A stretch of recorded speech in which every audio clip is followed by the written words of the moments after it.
Hello जनता, कैसे हैं आप लोग? क्या हाल चाल? दिस इज मी अनुपम उपाध्याय और आज हम खत्म करने वाले हैं भाई रोटेशनल मोशन को सिर्फ 60 मिनट में। ये वाला लेक्चर मैंने पहले भी ले चुका हूं, लेकिन वो लेक्चर 4 घंटे का था। अब मैंने पूरे के पूरे लेक्चर को 1 घंटे के अंदर लाया हूं। इसके अंदर सारी की सारी चीजें मैंने कवर करी है, जितने भी एनसीईआरटी के टॉपिक है सभी को टच किया है। तो ऐसे ही लेक्चर्स के लिए प्लीज सब्सक्राइब हो जाइए। अगर आपको ये लेक्चर पसंद आता है तो सब्सक्राइब बटन दबाए बिना मत जाना, क्योंकि भैया मेरे 82% जो व्यूज होते हैं वो नॉन सब्सक्राइब लोगों से आता है। तो ये वाली चीज बहुत ही ज्यादा डिमोटिवेटिंग सी लगती है। तो अगर आप भी एक ऐसे इंसान है जो नॉन सब्सक्राइब होने के बाद देख रहे हैं तो प्लीज सब्सक्राइब कर लीजिए। ठीक है, चलिए शुरू करते हैं सेशन के अंदर होने वाले हैं 3 हिस्से। पहला वाला हिस्सा क्या होगा? Centre of mass. दूसरा वाला हिस्सा होगा कि हम टर्म्स के बारे में पढ़ेंगे। रोटेशनल मोशन के अंदर जो टर्म्स होती है, क्या होता है एंगुलर मोमेंटम, क्या होता है rotation, angular velocity, acceleration, moment of inertia, ये सारी टर्म्स के बारे में हम यहाँ पर पढ़ेंगे। इन्हीं के ऊपर बहुत सारे क्वेश्चन बनते हैं और इन्हीं के ऊपर बार बार घुमा घुमा के क्वेश्चन पूछे जाते हैं। तो ये वाला बहुत इंपॉर्टेंट सेक्शन है। आखिरी वाला आएगा एप्लीकेशन, जहां पर हम एंगुलर मोमेंटम कंजर्वेशन के बारे में बात करेंगे, टॉर्क के बैलेंसिंग के बारे में बात करेंगे और टॉर्क के डायनामिक्स के बारे में बात करेंगे। सबसे इंपॉर्टेंट पार्ट पहला वाला, सबसे इंपॉर्टेंट तो नहीं, पूरा चैप्टर इंपॉर्टेंट है, लेकिन काफी इंपॉर्टेंट पार्ट पहला वाला, centre of mass. Centre of mass के अंदर हम सबसे पहले देखेंगे क्या होता है सेंटर ऑफ मास। तो अगर एक ऑब्जेक्ट, जैसे मेरे पास ये ऑब्जेक्ट है, ये ऑब्जेक्ट यहां से यहां तक अगर मोशन कर रहा है, एक ऑब्जेक्ट यहां से यहां तक अगर मोशन कर रहा है, तो क्या सारे पार्टिकल इसके एक जैसा मोशन कर रहे हैं? देखो एक बार, क्योंकि ये ऑब्जेक्ट सिर्फ एक पार्टिकल नहीं है, बहुत सारे छोटे छोटे पार्टिकल से मिलकर बना हुआ है, बहुत सारे छोटे छोटे पॉइंट मासेस से मिलकर ये बना हुआ है। इधर से इधर तक, इधर से इधर तक, ये यहां पर ऐसे रखा हुआ है। ठीक है, तो जब भी ये पार्टिकल इस तरह से रखा हुआ, हमने देखा कि इसके अंदर का हर पार्टिकल, देखो नीचे वाले बेस पार्टिकल की बात करें या टॉप पार्टिकल की बात करें, सारे के सारे पार्टिकल सेम ही तरह से, सारे के सारे पार्टिकल सेम ही तरह से मोशन कर रहे हैं। सारे के सारे पार्टिकल एकदम सेम मोशन कर रहे हैं। क्या ये बात आपको बहुत अच्छे से क्लियर है? सारे पार्टिकल एकदम सेम मोशन कर रहे हैं। तो चीकू भैया, जब सारे पार्टिकल एकदम सेम मोशन कर रहे हैं, आप बोल रहे हो, आप दिखा रहे हो कि भैया जब हम ये ट्रांसलेशन मोशन कर रहा है, इसको अपन ने फेंका है, ट्रांसलेशन मोशन कर गया, तो जब सब पार्टिकल एक ही जैसा मोशन कर रहे हैं तो सारे पार्टिकल का मोशन क्यों दिखाना? फिर सिंपल एक ही पार्टिकल का मोशन दिखा दो तो सारे पार्टिकल का मोशन रिप्रेजेंट हो जाएगा। तो सबका मोशन एक एक, सबका एक जैसा है, तो फिर क्यों दिखाना? सिर्फ एक ही पार्टिकल का मोशन दिखा दो कि एक पार्टिकल किस तरह से मोशन कर रहा है। तो हमने बोला बिल्कुल सही बात है। तो अगर हम सिर्फ एक ही पॉइंट का मोशन दिखा देते हैं या सिर्फ एक ही पॉइंट को रिप्रेजेंट कर देते हैं, उसका मोशन रिप्रेजेंट कर देते हैं, तो पूरा पार्टिकल रिप्रेजेंट हो जाएगा। बिल्कुल सही बात। तो वही जो पार्टिकल होगा, जो एक पार्टिकल होगा जो पूरे के पूरे पार्टिकल को रिप्रेजेंट करेगा, वो होगा सेंटर ऑफ मास। क्लियर है? अब यहां पर देखो कि सेंटर ऑफ मास की खास बात क्या होती है कि जब भी हम सेंटर ऑफ मास को किसी भी ऑब्जेक्ट के ऊपर निकालना चाहते हैं, वो हमेशा किसी ऑब्जेक्ट के लिए एग्जिस्ट करता है। तो तुम ध्यान से देखोगे, मेरे पास ये बॉटल है, इस बॉटल को जब मैं इस तरह से ऐसे रखने की कोशिश करूंगा तो यहां पर देखिएगा कि इस बॉटल का जो सेंटर ऑफ मास आएगा वो इधर कहीं पे आएगा। अरे यार, इसके अंदर पानी भरा हुआ है, गड़बड़ कर रहा है, 1 मिनट रुक जाओ। तो यहां पर देखो, ये बॉटल है, बॉटल के अंदर का मुझे ऐसे सेंटर ऑफ मास निकालना है, तो मैं बॉटल का सेंटर ऑफ मास निकाल लूंगा। ये सेंटर ऑफ मास इधर कहीं पे निकल के आएगा। ठीक है, तो अगर मैं इस पॉइंट के अबाउट बॉटल को पकड़ के रखूंगा तो बॉटल बैलेंस हो जाएगी। ठीक है, आप बोलोगे चूंकि भी आपने तो पकड़ लिया बॉटल को। नहीं भाई, देखो बॉटल को मैंने इस तरह से रख रखा है, क्या बॉटल बैलेंस है? अगर मैं यहां पर ऐसे रखने की कोशिश करूंगा तो बैलेंस नहीं होगी, गिर जाएगी। क्या आपको बहुत अच्छे से पूरी की पूरी बात समझ में आ गई? तो सेंटर ऑफ मास वो पॉइंट होता है जहां पर हम किसी भी चीज को बैलेंस कर सकते हैं, मतलब पूरा की पूरा मास उस जगह पर रखा हुआ मान सकते हैं। क्लियर है? सॉर्टेड है, क्लीन है? अब यहां पर देखो 2 तरह के सेंटर, जब भी हम सेंटर ऑफ मास पता करना चाहते हैं तो 2 तरह के सेंटर ऑफ मास निकल सकते हैं। एक हो सकता है भैया 2D में, एक हो सकता है 3D में। 2D में कैसा होगा कि भैया देखो एक्स और वाई एक्सिस में है, सिर्फ एक्स एक्सिस में है, वाई एक्सिस में। मैं निकालना सब चीज को सिखाऊंगा, पढ़ाओ मत। एक्स एक्सिस में है, वाई एक्सिस में। अगर 3D में निकालना है तो एक्स में भी है, वाई में भी है, जेड में भी है। कोई ऑब्जेक्ट है जो सिर्फ एक्स और वाई में फैला हुआ है या सिर्फ वाई और जेड में फैला हुआ है, सिर्फ 2 डायमेंशंस के बीच में फैला हुआ है, एक प्लेन में है ऑब्जेक्ट रखा हुआ है। जैसे यहाँ पर प्लेन है, एक पॉइंट यहाँ, एक पॉइंट यहाँ, इस प्लेन में रखा हुआ है, पर एक पॉइंट यहाँ, एक पॉइंट यहाँ, एक पॉइंट यहाँ रखा हुआ है, तो इसका सेंटर ऑफ मास 3D में निकलेगा। बहुत कॉमन सी बात है। तो अब यहाँ पर देखो कि ये ऑब्जेक्ट है, इस ऑब्जेक्ट का सेंटर मास निकालना है, तो ये क्या 2D में होगा या 3D में होगा? 2D में होगा, चूंकि 3D में होगा, तो ये ऑब्जेक्ट का जो सेंटर मास निकालेंगे ये होगा भैया 2D में। सॉर्टेड है? अब देखो जरा ध्यान से कि अगर मेरे पास इस तरह से ये ऑब्जेक्ट दे रखा है, यहां पे दिया है एक ऑब्जेक्ट की ये 0,0 है, ओरिजिन है, ओरिजिन पे क्या रखा हुआ है? यहाँ पे m1 रखा हुआ है, और कुछ डिस्टेंस m2, l डिस्टेंस पर l,0 पर एक मास रखा हुआ है m2। ठीक है, तो अब मैं इसका जब सेंटर ऑफ मास लिखूंगा, जब मैं इसका सेंटर ऑफ मास लिखूंगा, x सेंटर ऑफ मास लिखूंगा, क्यों चीकू? इसका सेंटर मास x में आएगा, दोनों मास x में है तो सेंटर ऑफ मास भी x में आएगा। दोनों मास जो है वो y में होते तो सेंटर ऑफ मास y में होता, दोनों मास z में होते तो सेंटर ऑफ मास z में होता। मास अगर xy प्लेन में होते तो सेंटर ऑफ मास भी xy प्लेन में होता। समझ रहे हो क्या? और मास अगर yz प्लेन में होते तो सेंटर मास भी yz प्लेन में होता। क्या बात आपको समझ में आ रहा है? तो भैया दोनों मास अगर x में है, पूरा की पूरा मास x में है, तो सेंटर मास भी x में आएगा। अब यहाँ पे देखो सेंटर मास, यहाँ पर हम क्या लिखेंगे? तो इसके लिए लिखते हैं m1x1 plus m2x2 upon m1 plus m2। ये फॉर्मूला आपको हमेशा लिखना सेंटर मास जब भी आप निकालना चाहें। एक मास हो, 2 मास हो, अगर ये 2 की जगह 3 होते तो m1x1 plus m2x2 plus m3x3 लिख लेते।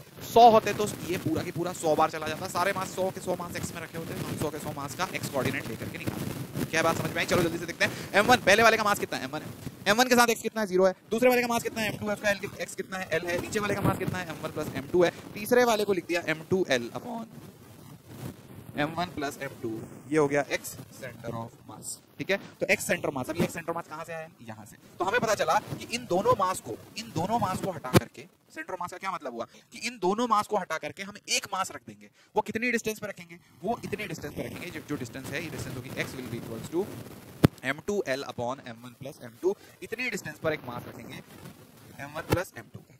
तो बेटा ये m1 है, ये m2 है, दोनों को हटा के m1 प्लस m2 का एक मास इस डिस्टेंस पर रख दिया। तो जैसा ये इफेक्ट पैदा कर रहा है, वैसा ही इफेक्ट ये एक मास पैदा करेगा। समझ गए क्या? सिर्फ ये एक मास है, पहले ये दोनों। ठीक है भैया, कोई दिक्कत परेशानी समस्या सॉर्टेड, सब कुछ क्लियर है भैया? तो सेंटर ऑफ मास वो जगह होती है, वो पॉइंट होता है जिस पॉइंट पर हम पूरा की पूरा मास इमेजिन कर सकते हैं। सॉर्टेड। इसी तरह से हमने ये वाली चीज सॉल्व करी। अब चिकू भैया रिजिड बॉडी आ गई तो क्या होगा? अभी तक हमने जो पढ़ा था 2D 3D, ये डिस्क्रीट मास पढ़े थे। डिस्क्रीट मास का क्या मतलब हुआ चिकू भैया? एक मास यहाँ रखा है, एक मास वहाँ रखा है, एक मास वहाँ रखा है, एक मास वहाँ रखा है। तो हमने अभी तक डिस्क्रीट मास पढ़े थे, अलग अलग मास रखे होते थे। लेकिन यहाँ पर अब रिजिड बॉडीज आ जाएंगी। रिजिड बॉडीज कैसी होंगी दिखने में? रिजिड बॉडीज ऐसी होंगी कि भैया हमारे पास यहाँ पर एक कोन रखा हुआ है, हमारे पास यहाँ पर एक स्फीयर रखा हुआ है। ध्यान से देखो, आधा स्फीयर, हेमिस्फीयर रखा हुआ होगा। ठीक है, हेमिस्फीयर रखा हुआ होगा। यहाँ पर हमारे पास डिस्क रखी हुई होगी ऐसे। ये देखो, हेमिस्फीयर अलग थोड़ा 3D होता है ना, और डिस्क क्या होती है? प्लेन होती है। आधी रोटी समझ लो, आधी रोटी आधा पापड़, ये डिस्क है। और फिर रिंग रखी है, सेमी रिंग। तो ये क्या है? कोन है। ये हेमिस्फीयर है, आधा स्फीयर। ये सेमी डिस्क, वो है सेमी रिंग। इनके सेंटर ऑफ मास भी होते हैं। क्या आपको समझ में आया भैया? इनके सेंटर ऑफ मास भी निकाले जाते हैं। अब यहाँ पर, यहाँ से नीचे से इनका सेंटर मास इधर कहीं होगा, इधर कहीं होगा, इधर कहीं होगा, इधर कहीं होगा। समझ गए क्या? बहुत अच्छे से सारी की सारी बात समझ गए। ये होलो सेमी हेमिस्फीयर है। ठीक है, तो ये वाला जो हमारे पास है, ये होलो हेमिस्फीयर है। ये होलो कोन है, होलो कौन है? ये सेमी डिस्क है। ठीक है, सेमी डिस्क है। ये सेमी रिंग है, ये सेमी रिंग है। क्या बहुत अच्छे समझ में आ गया? अब ये वाली डिस्टेंस नीचे से कितना ऊपर होगा? ये वाला पॉइंट नीचे से कितना ऊपर होगा? तो ये डिस्टेंस सेंटर मास नीचे से, इस जगह से कितना ऊपर है? ठीक है, इस जगह से कितना ऊपर है? तो ये होलो कौन है? होलो कौन का आ जाएगा r/3। ठीक है, या फिर ऐसे लिख देता हूं h/3। इसकी हाइट होगी h, इसे लिख देंगे h/3। नीचे से h/3 ऊपर। ये होलो हेमिस्फीयर है, आधा, मतलब कटोरा टाइप समझ लो इसे, कटोरा, उल्टा बाउल रखा हुआ है। तो उल्टा बाउल, ये होलो हेमिस्फीयर कितना आएगा भैया? ये आ जाएगा r/2। सॉर्टेड, नीचे से r/2। ये वाला कितना आएगा? डिस्क, ये आ जाएगा 4r/3π, 4r/3π। और ये आखिरी वाला जो आएगा, ये कितना आ जाएगा? r/2r/π। सॉर्टेड। ये इसी तरह से इनके इंटीग्रेशन करके हम निकालते हैं सेंटर ऑफ मास। बेटा समझ गया क्या? सेंटर ऑफ मास निकालने का तरीका है, जब भी आप सेंटर ऑफ मास निकालना चाह रहे हो, आर सेंटर ऑफ मास, आप लिखोगे integration of r/dm upon integration of dm। ठीक है, r/dm upon integration of dm। इस तरह से सेंटर ऑफ मास निकलता है। ये वाली चीज हमारे एनसीईआरटी के सिलेबस में इतनी ज्यादा नहीं है, बस हमें पता होना चाहिए कि डिस्क्रीट मास का कैसे निकलता है। जो मैंने आपको m1 m2 करके बताया, m1x1 प्लस m2x2, ये वाला हमें आता चाहिए। इसी तरह का सवाल हमें आना चाहिए। इस वाले के बारे में सिर्फ नॉलेज होना चाहिए। इंटीग्रेट करके हमने यहाँ पर से इन सभी चीजों को निकाल लिया। सॉर्टेड। अगली बात पढ़ेंगे motion of centre of mass. तो बेटा जब भी किसी ऑब्जेक्ट को तुमने उछाल दिया, ठीक है, जब भी किसी ऑब्जेक्ट को तुमने उछाल दिया, तो ऑब्जेक्ट पूरा भले कैसे मोशन कर रहा हो, सेंटर ऑफ मास बिल्कुल सिंपल मोशन करेगा। जैसे अगर मैंने इस ऑब्जेक्ट को ऊपर उछाला है, ठीक है, तो अब ये ऑब्जेक्ट पूरा ऐसे गोल गोल घूमते घूमते घूमते घूमते ऊपर गया, गोल गोल घूमते घूमते घूमते घूमते नीचे आया, पर सेंटर ऑफ मास सीधा ऊपर गया, सीधा नीचे आया। क्लियर है? अब ये ऑब्जेक्ट कुछ भी मोशन कर रहा है, मुझे उससे मतलब नहीं है। ऑब्जेक्ट कुछ भी मोशन कर रहा है, जैसे यहाँ पे तुम देखोगे अगर, तो यहाँ पे ये जो ऑब्जेक्ट मैंने यहाँ लगा रखा है, ये ऑब्जेक्ट ऐसे जाएगा भले, ठीक है, ये ऑब्जेक्ट भले ऐसे जाएगा, ये ऑब्जेक्ट भले ऐसे जाएगा, ये ऑब्जेक्ट भले ऐसे हो जाएगा बाद में, मुझे उससे कोई मतलब नहीं है। मेरा सेंटर ऑफ मास एकदम सिंपल मोशन करता हुआ, एकदम सिंपल यहाँ पर से मोशन करता हुआ एक ही लाइन पे जाएगा। सेंटर ऑफ मास का मोशन चेंज नहीं होता। समझ गए? अगर मैंने इस चीज को ऐसे फेंक दिया, ये घूम रहा है, ये ऊपर जाके घूमना शुरू हो जाए, ये ऊपर जाके फट जाए, सेंटर ऑफ मास को कोई फर्क नहीं पड़ता। क्लियर है? सेंटर ऑफ मास का मोशन कब चेंज होगा? जब कोई और आके इसका मोशन चेंज करेगा। जैसे सपोज ये ऊपर गया और मैंने पकड़ लिया, तो अब सेंटर मास रुक गया। क्यों? क्योंकि मैंने फोर्स लगा दिया। सेंटर मास अभी ऊपर जा रहा है, सेंटर मास नीचे आया, मैंने फोर्स लगाया, रुक गया। सेंटर मास ऊपर गया, नीचे आया, अरे टूट गया। देखो यहाँ पे जैसे मैंने इस चीज को ऐसे ऐसे उछाला और मैंने ऐसे मार दिया, ऐसे मार दिया, ऐसे मार दिया। जब मैं फोर्स लगा रहा हूँ तब सेंटर ऑफ मास का मोशन चेंज हो रहा है। समझ रहे हो क्या? जैसे जैसे मैं फोर्स लगा रहा हूँ सेंटर ऑफ मास का मोशन चेंज हो रहा है। तो सेंटर ऑफ मास पहले इधर गया, इधर गया, मैंने मारा, फिर इधर आया, फिर मैंने मारा, फिर इधर आया, फिर मैंने मारा। तो मैं फोर्स लगा करके सेंटर ऑफ मास का मोशन चेंज कर रहा हूँ। बाकी वो बीच में रिमोट घूम रहा है, उछल रहा है, उससे नहीं मतलब। आपको सिर्फ देखना है जैसे एक इधर गया, एक इधर आया, एक इधर आया, एक इधर आया, एक पॉइंट की तरह देखोगे तो सेंटर ऑफ मास का मोशन आपको थोड़ा समझ में आएगा। ठीक है? सेंटर ऑफ मास के मोशन को डिफाइन करने का सबसे सिंपल तरीका है कि क्या आपको सेंटर ऑफ मास का आर निकालते आता है? आप बोलोगे बिल्कुल कतई आर निकालते आता है। हमें तो आर निकालते आता है। हम तो लिखते हैं m1 r1 plus m2 r2 ऐसे करके plus so on upon m1 plus m2 plus m3 plus so on. अगर इसी चीज को, ये तो सेंटर ऑफ मास का लोकेशन हमें बताता है, ऐसे निकालते हैं ना डिस्क्रीट मास सिस्टम का, r वेक्टर में डालेंगे तो xyz सब एक साथ डल जाएगा, ठीक है। अगर मैं इसी पूरी चीज को डिफरेंशिएट कर दूंगा तो मेरे पास क्या आएगा, वेलोसिटी। वेलोसिटी किसके बराबर होगा, dr/dt के बराबर। ओके, तो जब मैं r को डिफरेंशिएट कर दूंगा, मेरे पास वेलोसिटी आ जाएगा। तो अब ये सारे r भी तो डिफरेंशिएट हो जाएंगे, तो अब मैं क्या लिखूंगा, m1 v1 plus m2 vector के साथ लिखूंगा v2 plus so on upon m1 plus m2 plus m3। तो ठीक है, तो अगर मैंने इस पूरे के पूरे r निकालने के बाद अगर इसे डिफरेंशिएट कर दिया, मतलब इसकी वेलोसिटी निकालनी है, तो मैं हर मास की वेलोसिटी डाल दूंगा, तो मुझे पता चल जाएगा सेंटर ऑफ मास की वेलोसिटी कितनी है, ठीक है। तो जब मैं हर मास का पोजीशन डाल रहा था, पहले एक मास यहाँ था, एक मास यहाँ था, एक मास यहाँ था, तो मैं हर मास का जब पोजीशन डाल रहा था कि एक मास ओरिजिन से इतना दूर है तो m1 r1 डाल देता था, ठीक है। जब एक मास ओरिजिन से कुछ डिस्टेंस r2 दूर होता था तो मैं उसका क्या डाल देता था, उसका पोजीशन डाल देता था। तीसरा मास जब ओरिजिन से कुछ r3 डिस्टेंस पे दूर था तो मैं उसका r3 m1 r3 डाल देता था, फिर m1 plus m2 plus m3 ये सब डाल देता था। तो यहाँ से मुझे क्या मिलता था, position of centre of mass. क्या क्लियर है? अब जब मैं बोलूंगा कि velocity of centre of mass अगर मैंने निकाली, velocity of centre of mass मैंने निकाली, तो हर मास की वेलोसिटी निकाली। तो यहाँ देखो, इसकी वेलोसिटी कितनी है v1, इसकी वेलोसिटी कितनी है v1, इसकी वेलोसिटी कितनी है v2, इसकी वेलोसिटी कितनी है v3, v1 plus v2 plus v3, v1 plus v2 plus v3, v1 plus v2। समझ गए क्या? तो भैया इसकी वेलोसिटी v1, इसकी वेलोसिटी v2, इसकी वेलोसिटी v3 है। तो अगर मुझे पता करना है कि अब सेंटर ऑफ मास चल रहा होगा ना, क्योंकि हर मास के पास कुछ वेलोसिटी, तो सेंटर ऑफ मास के पास भी तो कुछ वेलोसिटी होगी, तो उसकी वेलोसिटी कितनी होगी, उसका मोशन कैसा होगा, तो मैं m1 v1 plus m2 v2 सबकी वेलोसिटी ऐड कर दूंगा, ठीक है। अगर इन सभी के पास एक्सीलरेशन भी है, ये बोल रहे हैं भैया हमारे पास तो एक्सीलरेशन भी, हम बोलेंगे इसके पास एक्सीलरेशन a1, इसके पास एक्सीलरेशन a2, इसके पास एक्सीलरेशन a3 है, तो सेंटर ऑफ मास के पास भी तो कुछ एक्सीलरेशन होगा। तो जब मैं इसे डिफरेंशिएट करके dv अपॉन dt निकालूंगा, दैट इज एक्सीलरेशन निकालूंगा, acceleration of centre of mass निकालूंगा, तो आ जाएगी ma1 plus ma2 plus ma3 plus dot dot dot, ठीक है। जितने भी पार्टिकल हैं सबका मास into acceleration upon m1 plus m2 plus m3, ये मुझे सेंटर मास का एक्सीलरेशन दे देगा। सबका mass into velocity plus mass into velocity plus mass into velocity upon सारे मास, ये मुझे सेंटर ऑफ मास का वेलोसिटी, तो पोजीशन दे देगा, वेलोसिटी दे देगा और एक्सीलरेशन। क्या काफी अच्छे से समझ में आ गया तुम्हें? क्या ये पूरी की पूरी चीज काफी अच्छे से समझ में आ गई? r1 जब आप साथ रखोगे तो सेंटर ऑफ मास मिलेगा, v1 जब आप वहां पे पुट करोगे m1 के साथ तो आपको सेंटर ऑफ मास का वेलोसिटी मिलेगा, और जब एक्सीलरेशन पुट करोगे तो सेंटर ऑफ मास का एक्सीलरेशन मिल जाएगा। आई होप तुम्हें सारी की सारी बातें समझ में आ गई। यही सारी बातें मैंने यहाँ पे लिख रखी हैं, ठीक है। ये वाला सवाल देखते हैं, centre of mass of a body में लाई वेयर देयर इज नो मास। ऐसा हो सकता है कि सेंटर ऑफ मास उस पॉइंट पे लाई करे जहां कोई मास नहीं है? बिल्कुल हो सकता है। जैसे देखो रिंग है, तो रिंग का सेंटर ऑफ मास होगा, रिंग का सेंटर ऑफ मास इधर कहीं होगा, है ना। रिंग है सेमी रिंग, सेमी रिंग का सेंटर ऑफ मास यहाँ होगा, बिल्कुल यहाँ होगा, ठीक है। तो centre of mass of body depends on the distribution of mass with in the body, बिल्कुल सही बात है। It centre of mass of a body depends on the distribution of mass with in the body. Clear है? बिल्कुल सही है। तो दोनों स्टेटमेंट एकदम सही आ गए, सॉर्टेड। चलें, अगला पॉइंट हमारे पास दे दिया भैया, द टू पार्टिकल है यहाँ पर दे रखे, the two particle of masses 1 kg and 0.5 kg are moving with the velocity 2 and 6 respectively on a smooth horizontal surface, then find the center of mass, velocity of the center of mass of the system। तो दोनों का भैया क्या करना है, velocity निकालना है। क्या करेंगे चीकू भैया, वेलोसिटी निकालना है तो m1 v1 डालेंगे, जब सेंटर ऑफ मास का पोजीशन निकालना होता तो m1 x1 डालते थे, एक्सीलरेशन निकालना होता तो m1 a1 डालते थे। तो यहाँ पे m1 v1 m2 v2 upon m1 plus m2, ठीक है। तुरंत फैसला हो जाएगा। अभी क्या, अभी हम m1 की जगह क्या डालेंगे भैया, जल्दी से बताओ। ये आ जाएगा 1 को मल्टीप्लाई करेंगे किस चीज से, 2 से, प्लस m2 की जगह क्या डालेंगे, जल्दी बता दो भैया। m2 की जगह क्या डालेंगे, 1/2। अरे 0.5 को 1/2 लिख दिया, आंसू तो नहीं आ गया तुम्हारे। इसके बाद देखो 6 डाल दिया, 6 डाल दिया तो यहाँ से ये कितना आ गया, 3। तो भैया 2 प्लस 3 अपॉन में m1 को कितना डाला, 1 प्लस 0.5, ये कितना हो गया 2, और ये कितना आ गया 3, ये आ गया 5 अपॉन 3/2। भैया 1.5 को 3/2 लिख दिया। ये मेरी आदत है लिखने की ताकि चीजें आसान हो जाए। ये आ गया 10/3। 10/3 को जगत जाननी हर एक मैथमेटिक्स जानती है कि 3.33 होता है। सॉर्टेड है क्या भैया? चलो आगे आगे लीनियर मोमेंटम की बात कर रहे थे। सेंटर ऑफ मास वाला हिस्सा हमारा खत्म हो जाएगा। क्या होता है linear momentum of centre of mass? तो बेटा जैसा कि मैंने आपको बताया कि अगर कोई फोर्स नहीं लगता, जैसे हमें तो पहले से ही पता ना कि अगर फोर्स किसी चीज के ऊपर क्या है, 0 है। अगर किसी चीज के ऊपर फोर्स 0 है, नेट फोर्स 0 है, तो मोमेंटम क्या होगा, कांस्टेंट होगा। अगर किसी भी चीज के ऊपर नेट फोर्स 0 है तो उसका मोमेंटम क्या होने वाला है, कांस्टेंट होने वाला है। कोई भी ऑब्जेक्ट ऐसा है जिसके ऊपर कोई फोर्स है ही नहीं, तो उसका मोमेंटम क्या होगा, कांस्टेंट। उसका मोमेंटम चेंज नहीं किया जा सकता, उसके मोमेंटम के साथ कोई भी छेड़छाड़ नहीं की जा सकती। क्लियर? ये बात क्लियर है? तो अगर एक पूरा की पूरा सिस्टम है, उसके ऊपर कोई फोर्स ही नहीं लग रहा, अगर कोई पूरा की पूरा सिस्टम है, नेट फोर्स एक सिस्टम के ऊपर 0 है, ठीक है। इंडिविजुअल पार्टिकल के ऊपर फोर्स लग रहा होगा, हमें नहीं पता।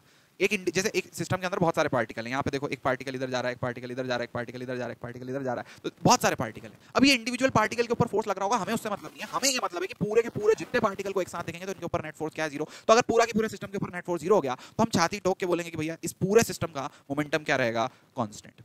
ठीक है, पूरे सिस्टम का मोमेंटम क्या रहेगा, कांस्टेंट। पूरे सिस्टम का मोमेंटम क्या रहेगा, कांस्टेंट। मतलब सेंटर ऑफ मास का मोमेंटम क्या रहेगा, कांस्टेंट। तो भैया सेंटर ऑफ मास वही करता रहेगा जो करता है, कुछ भी हो जाए, अगर पूरे सिस्टम के ऊपर कोई फोर्स बाहर से नहीं आया तो सेंटर ऑफ मास अपना रास्ता नहीं बदलेगा, जो मैंने आपको शुरू में बताया था। सेंटर ऑफ मास वही करता रहेगा जो वो करता आया है। इसका देखो यहाँ पर एक बॉम्ब है ना, सवाल है, एक बॉम्ब है, बॉम्ब कहाँ पर है, रेस्ट पे, 16 केजी का बॉम्ब है, 16 केजी का बॉम्ब रखा है, सरकार का फोर्स, भैया सरकार एकदम पागल हो गई, 16 केजी का बॉम्ब रखा हुआ है, 16 केजी का बॉम्ब रखा हुआ है यहाँ पे। अब 16 केजी का बॉम्ब फट गया, ठीक है, फट गया तो फटा तो किसी ने बाहर से थोड़ी फोड़ा होगा, ठीक है। जब भी कोई बॉम्ब फटता है तो उसके अंदर से ही बाहर की तरफ ऐसे फोर्स लगता है, ठीक है, क्योंकि बाहर से ऐसे पत्थर मार के, ऐसे कोई पत्थर मार के, हथौड़ा मार के थोड़ी तोड़ रहे हैं उसे, कोई फोर्स लगा के थोड़ी तोड़ रहा है, वो अंदर के फोर्सेस की वजह से फटता है बॉम्ब, ठीक।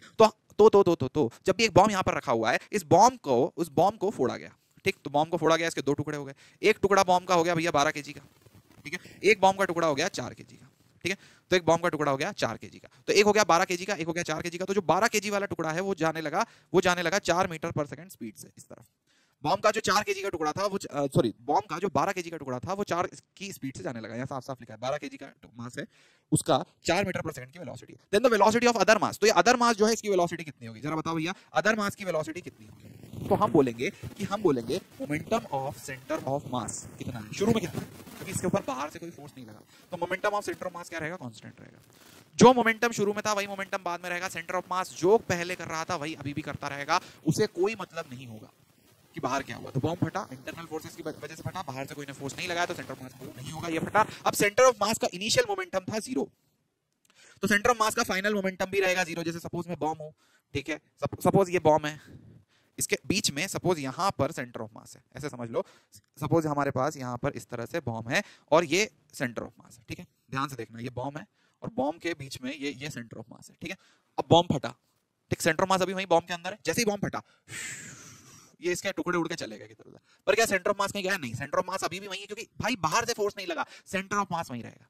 बहुत अच्छे समझ में आ गया तुम्हें? तो भैया जब बॉम्ब का इनिशियल मोमेंटम था, जो सेंटर मास का इनिशियल मोमेंटम था 0, फाइनल भी 0 रहेगा, ठीक, तो फाइनल मोमेंटम भी कितना होगा, 0 रहेगा। अब जरा समझना इस बात को कि भैया शुरू में मोमेंटम कितना था, 0, फाइनल मोमेंटम को अभी हम लिखेंगे, फाइनल मोमेंटम को क्या लिख दूं मैं, 2 × 4 - i कैप लिख दूं, क्यों भैया, क्योंकि 12 तो इसका केजी और 4 - i कैप में इसका वेलोसिटी है, प्लस 4 केजी इसका मास है और इसका वेलोसिटी है कुछ v। क्या इतनी बात समझ में आ गई? जैसे ही हमने इस पूरी चीज को सॉल्व करने की कोशिश करी, हमें पता चला 4 से 4 कैंसिल आउट हो गया और v इज टू आ गया 12i cap, v is two आ गया 12i कैप। क्या यह बात बहुत अच्छे से तुम्हें समझ में आ गई है? जल्दी बता दो भाई, क्या यह बात तुम्हें बहुत अच्छे से समझ में आ गई कि वेलोसिटी कितनी आ गई, 12i cap? Yes, every single one of you, are you guys super duper sorted? ठीक है भाई, बहुत अच्छे से क्लियर है, बहुत अच्छे से सॉर्टेड है। यहाँ पर देखो, सेंटर ऑफ मास की बात हमने करी। अब देखो एक रॉकेट है, ऐसे समझ लो कोई रॉकेट है, ये रॉकेट मेरे ऊपर गिर रहा है ना, ये रॉकेट है, यहाँ पर से रॉकेट मेरे ऊपर ऐसे गिर रहा है, ऐसे ऊपर से किसी ने मेरे ऊपर मिसाइल ऐसे दाग दी, नहीं जी को भैया समझ नहीं आ रहा, अब तो तुम्हारे ऊपर मिसाइल दाग देंगे, ठीक, तो यहाँ पे लिखा हुआ भैया खतरनाक, इस तरह से खतरनाक कुछ रॉकेट वॉकेट है, ऊपर से ऐसा मिसाइल टाइप नीचे की तरफ आ रहा है, सॉर्टेड। अब ये मिसाइल है, पूरी खतरनाक मिसाइल ऊपर से नीचे की तरफ जब आ रही है, तो अगर किसी ने, यहाँ कोई खड़ा हुआ इंसान, यहाँ कोई इंसान खड़ा हुआ है, इस इंसान ने इस मिसाइल को फोड़ दिया, ठीक है, इस इंसान ने गोली वोली मार के कुछ भी मार के इस मिसाइल को फोड़ दिया, तो जैसे ही ये मिसाइल फूट गई, जैसे ही ये मिसाइल अगर फूट गई तो इसका सेंटर ऑफ मास अभी भी अच्छा इसने नहीं फोड़ा, एक काम करते हैं, ऐसा बोलते हैं कि इसने नहीं फोड़ा, मिसाइल अपने आप फूट गई, हवा में ही फूट गई, तो मिसाइल जैसे ही अपने आप हवा में फूट गई तो मिसाइल के कुछ टुकड़े इधर गिर जाएंगे, कुछ टुकड़े इधर गिर जाएंगे, पर जो मिसाइल का सेंटर ऑफ मास है, मिसाइल का जो सेंटर ऑफ मास है वो अभी भी इसी पाथ पे चलता रहेगा, क्योंकि सेंटर ऑफ मास, मिसाइल ऐसे आ रही थी, मिसाइल फट गई तो मिसाइल के कुछ टुकड़े इधर चले गए, कुछ टुकड़े इधर चले गए, पर सेंटर ऑफ मास जो पाथ फॉलो कर रहा था वही पाथ फॉलो करेगा, इसी के ऊपर जाके गिरेगा, पर पूरे मिसाइल के टुकड़े इधर उधर चले जाएंगे, समझे? तो यही बोला, rocket is shot up in air and explode, ठीक है, रॉकेट को ऐसे हवा में फेंका, वो एक्सप्लोड हो गया। What will be the motion of centre of mass before and after the explosion? Same, तो जैसे अगर ऐसे जा रहा था, फट गया, कोई दिक्कत नहीं है, ऊपर गया और ऐसे वापस आ जाएगा, सेंटर ऑफ मास अभी भी वही मोशन करेगा जो कर रहा था। कोई बात समझ में नहीं आई? आ गई समझ में? जैसे सुतली बम में तुमने ऐसे जलाया, ऊपर फेंक दिया, सुतली बम फट गया, लेकिन भैया जहां से तुमने सुतली बम को फेंका था वो हवा में फट गया, कोई दिक्कत नहीं है, फटने के बाद उसका सेंटर ऑफ मास अभी भी तुम्हारे हाथ पे आके गिरेगा, बिल्कुल वही होगा, बस बाकी सब पार्टिकल्स इधर उधर चले जाएंगे। बहुत अच्छे से समझ में आ गया भैया, सॉर्टेड है। चलो अब यहाँ पर आपको वेक्टर प्रोडक्ट के बारे में थोड़ा सा और इन्फॉर्मेशन दे देता हूँ। वेक्टर प्रोडक्ट ऐसी चीज है जो मैंने अभी तक इतनी ज्यादा डिटेल में पढ़ा चुका हूँ इस वाले वीडियो में, लेकिन मैं आपको थोड़ा सा वेक्टर प्रोडक्ट कैसे होता है उस चीज के बारे में बता देता हूँ, क्योंकि वेक्टर प्रोडक्ट का हम आगे काम लेने वाले हैं। काम कैसे लेने वाले हैं हम यहाँ पे बताएंगे भैया कि अगर हमारे पास एक यहाँ पर वेक्टर दिया है, सपोज ए वेक्टर है जो कि है आई कैप प्लस जे कैप प्लस के कैप, है ना, और अगर हमारे पास एक ई वेक्टर है जो कि है 2i कैप प्लस जे कैप प्लस 3 के कैप, ठीक है। तो जब इस तरह से हमारे पास दो वेक्टर है, अगर हमने इसे ए क्रॉस बी लिख दिया तो ये वाला कितना हो जाएगा, ए क्रॉस बी लिखने के बाद ये हो जाएगा आई कैप जे कैप के कैप, ये हो जाएगा 1 1 1 2 1 3। Sorted everyone. इस चीज को कैसे लिखेंगे, इस चीज को लिखने के लिए सबसे पहले लिखेंगे आई कैप, ओके। अब आई कैप की लाइन में जो भी है उसे नहीं देखना है हमें, आई कैप की लाइन में जो भी है उसे नहीं देखना है हमें, लिखना है 3 into 1, समझ गए, 3 into 1, ये 1 को 3 को मल्टीप्लाई करना है तो 3 into 1 माइनस 1 into 1, ठीक है, हमें 1 into 1, ठीक। अब आई कैप के साथ, आई कैप हमने पॉजिटिव लिखा था तो हम जे कैप नेगेटिव लिखेंगे, ऐसे लिखते हैं, एक को पॉजिटिव लिखा तो दूसरे को नेगेटिव। अब जे कैप की लाइन में जो है हमें वो नहीं लिखना है, हमें लिखना है 3 into 1 2 into 1। तो अब हम लिखेंगे जे कैप के साथ ऐसे 1 into 3, ये वाला 1 into 3 2 into 1, पहले ऐसे फिर ऐसे, ठीक है। तो 1 into 3 minus minus minus 2 into 1, clear. अब जे कैप नेगेटिव था तो के कैप वापस पॉजिटिव लिखेंगे, क्लियर है। के कैप को हमने पॉजिटिव लिख दिया, उसके साथ हम क्या लिखेंगे, उसके साथ हम के कैप वाली लाइन में कुछ भी नहीं लिखेंगे, जिसका लिख रहे हैं उसकी लाइन में कुछ नहीं लिखना है। अब लिखेंगे पहले 1 into 1, पहले ये वाला लिखते हैं, फिर ये 3 2 minus 1 लिखते हैं, हमेशा 1 into 1 minus 2 into 1। सॉर्टेड हो गया भाई। हर एक प्राणी को ये वाली चीज काफी क्लियर, सॉर्टेड, क्लियर, ठीक है। मैंने आपको अभी के अभी वेक्टर प्रोडक्ट निकालना सिखा दिया कुछ ही क्षणों में। इसी चीज की एक दो चीज की प्रैक्टिस कर लेना। देखो यहाँ पे 3 आया, 3 में से 1 गया, 2 आई कैप, 3 minus 2 तो बचा 1 1 माइनस जे कैप, और 1 minus 2 दैट इज -1 तो -1 के कैप। ये किसके बराबर आ गया, कोई सी वेक्टर आ गया, जो भी हम एक क्रॉस भी निकालना चाहते थे वो। सॉर्टेड भाई। इसी के बाद अपन शुरू करते हैं अगला टर्म, हमारा अगला पूरा सेशन, जिसमें हम बात करेंगे पूरे के पूरे टर्म जो यूज होते हैं। सबसे पहला टर्म आएगा एंगुलर डिस्प्लेसमेंट। तो जब भी कोई चीज रोटेट होती है तो उसका जो एंगल, जितना एंगल वो चेंज करती है रोटेट होने में, जैसे यहाँ पे कोई चीज हिंज्ड है, इसने रोटेट होकर के इधर आने में कुछ एंगल चेंज करा, ठीक है, इसने रोटेट होकर के इधर आने में कुछ एंगल चेंज करा, दिस एंगल इज थीटा, ठीक है, ये एंगल थीटा, इसने एंगल थीटा चेंज करा, this is known as angular displacement. क्या बात आपको बात समझ में आ गई, अच्छे से समझ में आ गई। एंगुलर डिस्प्लेसमेंट का जो यूनिट होता है वो होता है रेडियन, ठीक है। एंगुलर डिस्प्लेसमेंट का जो यूनिट होता है उसे अपन क्या लिखते हैं, रेडियन। ये डायमेंशनलेस होता है, इसका कोई डायमेंशन नहीं होता। दूसरी चीज होती है एंगुलर वेलोसिटी, कोई चीज कितना तेज घूम रही है, कितना तेज घूम रही है, the rate of change of angular displacement. तो कोई चीज जब घूमती है, जैसे पंखा घूमता है, जैसे देखो मेरा हाथ यहाँ से इधर तक घूम के गया, ये और ऐसे, तो कौन सा वाला तेज घूम के गया, सेकंड बार में तेज घूमा तो हम बोलेंगे ये वाला एंगुलर डिस्प्लेसमेंट। तो कोई चीज कितनी तेज घूम रही है, तुम्हारा पंखा 1 के स्पीड पे अलग घूमता है, 2 के स्पीड पे अलग घूमता है, 3 के स्पीड पे अलग घूमता है, तो वो होता है एंगुलर वेलोसिटी। कोई चीज कितना तेज घूम रही है, दैट इज एंगुलर वेलोसिटी। समझ में आया। तो angular velocity is defined as d theta by dt, rate of change of, इसका यूनिट आ जाएगा रेडियन पर सेकंड, ओके, एंगुलर वेलोसिटी। इसके बाद देखो अगली चीज आती है एंगुलर एक्सीलरेशन। तो एंगुलर वेलोसिटी अगर हम बढ़ाना चाहते हैं, किसी चीज की वेलोसिटी बढ़ाना चाहते हैं, वेलोसिटी घटाना चाहते हैं, तो एंगुलर हम उसको क्या करेंगे, एक्सीलरेशन देंगे। अगर वेलोसिटी बढ़ानी है तो एक्सीलरेशन देंगे, वेलोसिटी घटानी है तो रिटार्डेशन देंगे। समझ गए क्या, समझ गए क्या, समझ गए, ये थोड़ा सा समझ में आ रहा है। ऐसी एंगुलर वेलोसिटी, मैं और अच्छे से समझाता हूं, अगर एंगुलर वेलोसिटी को बढ़ाना है तो हम उसे एंगुलर एक्सीलरेशन देंगे, क्योंकि घुमाने वाली वेलोसिटी बढ़ाने के लिए घुमाने वाला एक्सीलरेशन, घुमाने वाली वेलोसिटी कम करने के लिए घुमाने वाला रिटार्डेशन। समझ गए क्या, कोई दिक्कत तो नहीं है। तो हम उसे क्या देंगे, एंगुलर एक्सीलरेशन देंगे। Angular acceleration is defined as the rate of change of angular velocity. Angular velocity क्या होती है, एंगुलर वेलोसिटी क्या होती है, घूमने की वेलोसिटी, और उसे चेंज कौन करता है, एंगुलर एक्सीलरेशन, घूमने वाला एक्सीलरेशन। तो अगर किसी चीज के पास एंगुलर एक्सीलरेशन आ गया तो क्या होगा, उसकी एंगुलर वेलोसिटी या तो बढ़ जाएगी या तो घट जाएगी, ठीक है। जैसे पंखा 3 पे चल रहा है, मुझे पंखे को 5 पे चलाना है, तो मैंने वहां पर पंखे का जो हमारा रेगुलेटर है उससे पंखे की स्पीड बढ़ा दिया। पंखे की जैसे ही स्पीड बढ़ गई, उसकी वेलोसिटी 3 से कहां चली गई, 5 पे। उसकी वेलोसिटी 3 से कहां चली गई, 5 पे। तो उसकी एंगुलर एक्सीलरेशन की वजह से उसकी एंगुलर वेलोसिटी बढ़ गई, ठीक है। हमने जैसे उसको 3 से 5 पे करा, हमने उसे दे दी एंगुलर एक्सीलरेशन आई तो वो भाई तेज हो गया, ठीक। रिलेशनशिप बिटवीन वेलोसिटी और एंगुलर वेलोसिटी का कोई रिलेशनशिप होता है, बिल्कुल होता है। v is equals to R omega, ये एक रिश्ता होता है। ये कैसे आता है जी को भैया, तो बेटा देखो थीटा का पोजीशन से एक रिश्ता होता है आर्क लेंथ वाला, कि अगर यहाँ पर इधर से इधर तक अपन चले हैं तो ये जो डिस्प्लेसमेंट होता है ये x होता है और ये थीटा होता है, और अगर ये डिस्टेंस r है तो x will be equals to r theta आता है। अगर इसी चीज को मैं डिफरेंशिएट कर दूंगा तो ओमेगा, इसी चीज को अगर मैं डिफरेंशिएट करूंगा तो dx by dt आ जाएगा। जल्दी से बताओ ये जो dx by dt है कितना आ जाएगा, ये आ जाएगा dx by dt आ जाएगा v is equals to r और आ जाएगा d थीटा by dt। तो ठीक है, ये आ जाएगा r ओमेगा, तो v will be equals to, ठीक है। तो यहाँ से आ गया हमारे पास v, ये r, और ये d थीटा by dt क्या आ जाएगा, ओमेगा, r ओमेगा। तो dx is equals to r theta, v is equals to r omega, और इसे ही एक बार और डिफरेंशिएट कर देंगे तो आ जाएगा acceleration will be equals to r alpha, ठीक। ये 3 रिश्ते होते हैं, ये हमें पता होने चाहिए। आखिरी था ये वाला। अब इसके बाद अपन समझते हैं अगला वाला थोड़ा आखिरी बोल के पूरा क्रिकेट कमेंट्री टाइप हो गया है। अब यहाँ पे देखो जो टॉर्क है, तो यहाँ पर इस वाले टॉपिक में हम डिस्कस करेंगे टॉर्क क्या होता है। तो टॉर्क वो चीज होती है जो चीजों को घुमाने के काम आती है। अगर मैं किसी से पूछूं क्या फोर्स लगा के सिर्फ चीजों को घुमाया जा सकता है, ऐसे समझो कि मेरे पास ये ऑब्जेक्ट है, मुझे इस डब्बे को खोलना है, तो इस डब्बे को खोलने के लिए मुझे इसे घुमाना पड़ेगा, ठीक है, इस डब्बे को खोलने के लिए मुझे इसे घुमाना पड़ेगा। अगर घुमाना पड़ रहा है तो मुझे क्या सिर्फ फोर्स लगा के काम हो जाएगा? देखो नहीं, सिर्फ फोर्स नहीं लगाना है, मुझे फोर्स बहुत अकल से लगाना है कि मैं एक उंगली से ऐसे फोर्स लगाऊं और ये घूम जाए, ठीक है। मैं पूरी ताकत लगा रहा हूं तो भी चीज नहीं घूम रही, तो सिर्फ फोर्स से काम नहीं चल रहा, मुझे टॉर्क लगाना पड़ रहा है। तो टॉर्क कहां बनता है? समझ रहे हो क्या टॉर्क कहां बनता है? जब हम फोर्स को एक डिस्टेंस पे लगाते हैं। तो टॉर्क के बनने का तरीका होता है R क्रॉस F, ठीक है, इसे बोलते हैं क्रॉस प्रोडक्ट, वेक्टर प्रोडक्ट, जो हमने निकालना सीखा था अभी। तो R क्रॉस F को किस तरह से लिखा जाता है जरा ध्यान से देखो। तो जब भी R क्रॉस F लिखा जाएगा, इसको लिखने का तरीका होगा torque will be equals to R torque will be equals to R F sine theta. तो जब भी हमारे पास इस तरह का कोई अरेंजमेंट है, टॉर्क हम निकालना चाह रहे हैं आर एफ साइन थीटा, इसका मैग्नीट्यूड आएगा, और एन कैप, जो एन कैप होता है, इसका डायरेक्शन आएगा। समझ गया क्या? डायरेक्शन निकालने का क्या तरीका होता है, मैं आपको भी जस्ट सिखा देता हूं कि यहां पर देखो कोई पॉइंट है, टॉर्क जब भी निकाला जाएगा किसी पॉइंट के अबाउट निकाला जाएगा, ठीक है। टॉर्क के बारे में कुछ पॉइंट ऐसे हैं, torque will always be calculated about a point, ठीक है। तो torque always calculate about point, तो आपको क्या करना है भैया, टॉर्क को always calculate about a point. तो हमें हमेशा टॉर्क को एक पॉइंट के या एक एक्सिस के अबाउट कैलकुलेट करना है, ठीक है, ठीक है, ठीक है, ठीक है, ठीक है। टॉर्क में हमेशा हमेशा हमेशा एक पॉइंट के अबाउट कैलकुलेट किया जाएगा। तो अपन ने मान लिया कि टॉर्क अबाउट ओ, हम जब भी लिखेंगे ऐसे लिखेंगे टॉर्क अबाउट ओ। अब टॉर्क अबाउट ओ जब हम लिख रहे हैं तो ओ से एक पॉइंट, यहां पर एक पॉइंट होगा, यहां से यहां तक, ध्यान से देखो, ओ से लेके एक पॉइंट तक हमने एक वेक्टर बना दिया आर।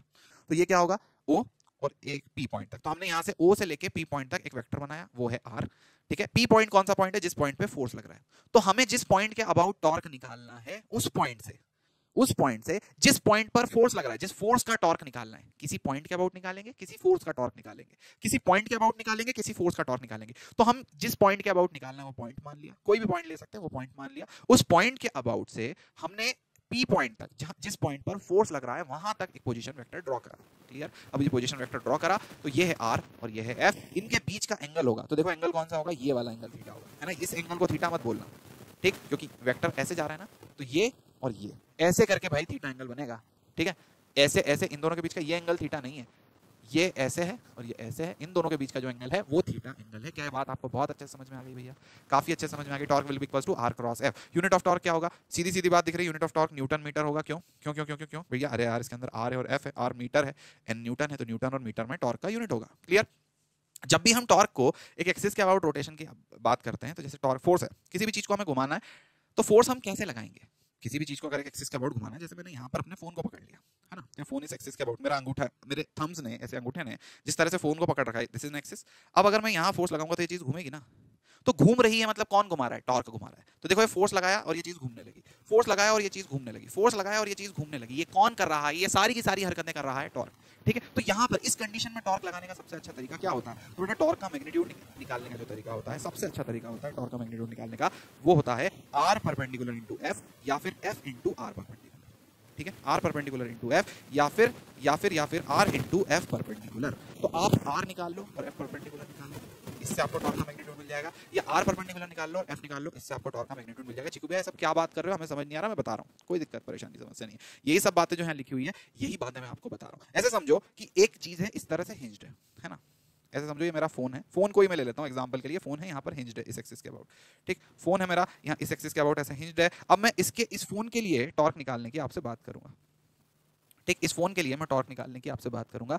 यहां देखो, यहां लग गया फोर्स, ठीक है। फोर्स कितना डिस्टेंस पर है, जरा एक बात ध्यान से बताना, यहां से यहां तक फोर्स कितना डिस्टेंस पर है? ये सपोज आर पर है, तो इधर से आर डिस्टेंस पे एक फोर्स लग रहा है, इधर से आर डिस्टेंस पे एक फोर्स लग रहा है। Clear clear clear clear clear clear. Suppose R जो है वो मेरा 2 मीटर है और एफ जो मेरा है 10 मीटर है, 10 न्यूटन है, ठीक है। आर 2 मीटर, एफ 10 मीटर, तो क्या टॉर्क कितना होगा? तो टॉर्क का मैग्नीट्यूड बताओ, सिर्फ तुम टॉर्क का मैग्नीट्यूड बताओ। तुम टॉर्क का मैग्नीट्यूड बोलोगे, ये फोन ही है, इसको ऐसे पकड़ रखा है, ठीक, इस पे यहां पर से ऐसे फोर्स लग रही है, ठीक है। तो यही इसी तरह का है। तो टॉर्क का मैग्नीट्यूड क्या लिखोगे? आर परपेंडिकुलर इनटू एफ, तो आप लिखोगे यहां से यहां तक फोर्स के परपेंडिकुलर कितना डिस्टेंस है, जिस भी जगह पे हम टॉर्क लगा रहे हैं, जिस पॉइंट के अबाउट हम टॉर्क निकालना चाहते हैं, सेंटर पॉइंट के अबाउट टॉर्क निकालना चाहते हैं, तो यहां से फोर्स तक का परपेंडिकुलर डिस्टेंस क्या है? तो तुमने लिखा 2 है, ठीक है।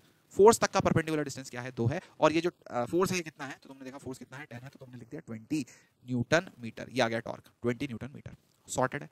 अब चीकू भैया टॉर्क का डायरेक्शन कैसे निकालेंगे? तो देखो यहां से गए, यहां पर से शुरू करेंगे हमेशा, जहां जिस पॉइंट के अबाउट टॉर्क निकालना वहीं से डायरेक्शन निकालने के लिए निकलेंगे। तो सपोज तुम यहाँ पे इस पॉइंट के अबाउट टॉर्क निकालना है, तुम यहाँ बैठे हुए, तुम यहाँ से खड़े हुए कि हाँ चलो चलो फोर्स की तरफ चलते हैं, तो तुम गए यहाँ से फोर्स की तरफ। अब तुम पूछ रहे हो फोर्स का डायरेक्शन किधर है, फोर्स का डायरेक्शन तुम यहाँ से चल के गए फोर्स की तरफ, अब तुम वहां जाके पूछ रहे हो फोर्स का डायरेक्शन किधर है, फोर्स का डायरेक्शन किधर है, किसने बोला फोर्स का डायरेक्शन नीचे।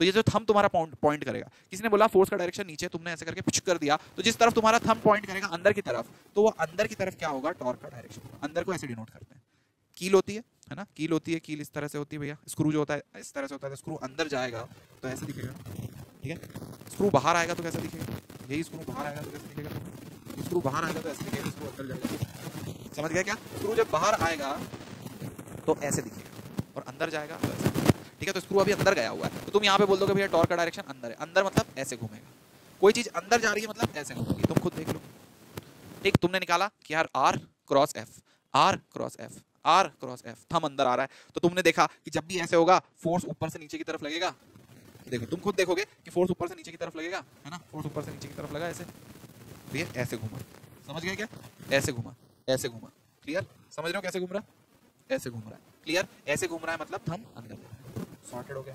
तो अगर अंदर की तरफ डायरेक्शन है तो ऐसे घूमेगा, बाहर की तरफ डायरेक्शन होगी तो ऐसे घूमेगा, बाहर की तरफ डायरेक्शन होगी तो ऐसे घूमेगा, अंदर की तरफ डायरेक्शन होगी तो ऐसे घूमेगा। हर एक प्राणी को आई थिंक समझ में आ गया होगा, क्लियर। यही सवाल को अगर मैं तुम्हें ऐसे दे दूं, सेम टू सेम टॉर्क का क्वेश्चन है, अगर मैं तुम्हें ऐसे दे दिया कि भैया फोर्स इधर आ रहा है ना, ऐसे आ रहा है फोर्स, अब ये फोर्स क्या है, किसी एंगल पे सपोज 30 डिग्री पर फोर्स है 10 न्यूटन का 30 डिग्री पे, कोई दिक्कत परेशानी समस्या नहीं है।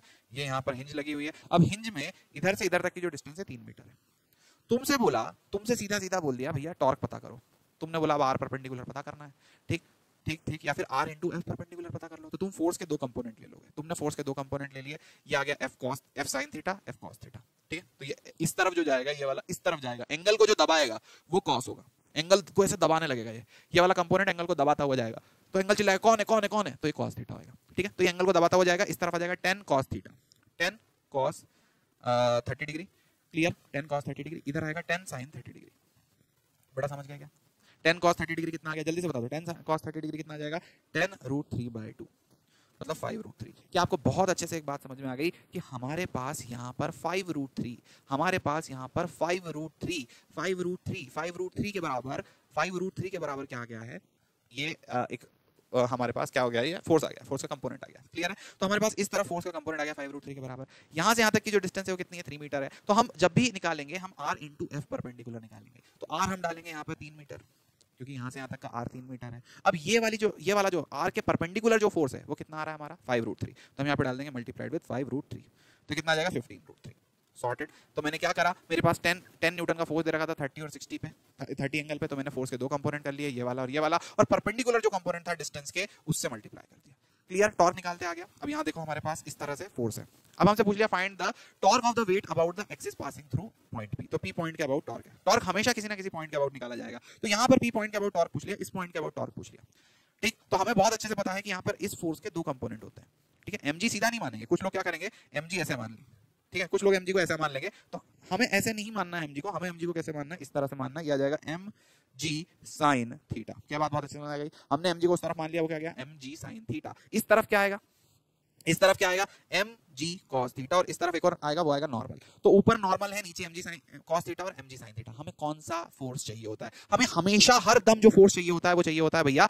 परपेंडिकुलर कंपोनेंट, सॉरी इसके डिस्टेंस के परपेंडिकुलर कंपोनेंट वाला। तो अभी देखो ध्यान से कि अगर ये पॉइंट P है, P पॉइंट से मैं इधर तक की डिस्टेंस को r मान लूंगा, तो इसके परपेंडिकुलर एक कंपोनेंट होगा, इसके r मान लिया, और इसके परपेंडिकुलर एक कंपोनेंट होगा, वो कंपोनेंट कितना होगा mg sin थीटा, क्लियर है। इसके परपेंडिकुलर एक कंपोनेंट होगा, ये कितना होगा mg sin थीटा। तो अगर मुझे टॉर्क लिखना है तो ये क्या मेरा f परपेंडिकुलर आ गया है, बिल्कुल सही बात है। तो torque will be equals to r into F perpendicular, r की वैल्यू r f परपेंडिकुलर की वैल्यू कितने डाल दूंगा mg sin थीटा, और मेरा आंसर आ जाएगा mg r sin थीटा। क्या बात बहुत अच्छे से क्लियर हो गई भाई, तुम्हें काफी अच्छे से क्लियर है, mg r sin थीटा, ये आ गया मेरा टॉर्क, ठीक। टॉर्क की डायरेक्शन मैंने आपको निकालना सिखाई दिया है, चलो जल्दी से बताओ इस टॉर्क की डायरेक्शन किधर होगी, तो ये r है और ये f है, जल्दी बताएं टॉर्क की डायरेक्शन किधर होगी, ऐसे गए r, ऐसे गए r, और f अंदर की तरफ होगी, इस तरफ टॉर्क की डायरेक्शन कहाँ होगी, अंदर की तरफ, तो टॉर्क आएगा अंदर की तरफ, मतलब ये चीज ऐसे घूमेगी, ठीक। यहाँ पे देखो अगर मेरे पास इधर r है और इधर f है, अभी टॉर्क की डायरेक्शन किधर होगी, r f r f r f बाहर की तरफ होगी। इस केस में टॉर्क की डायरेक्शन किधर आएगी, बाहर की तरफ। साथ साथ करो, r ऐसे r करते गए, f किधर है, f किधर है, f किधर है, तो कोई बोलेगा f ऊपर है,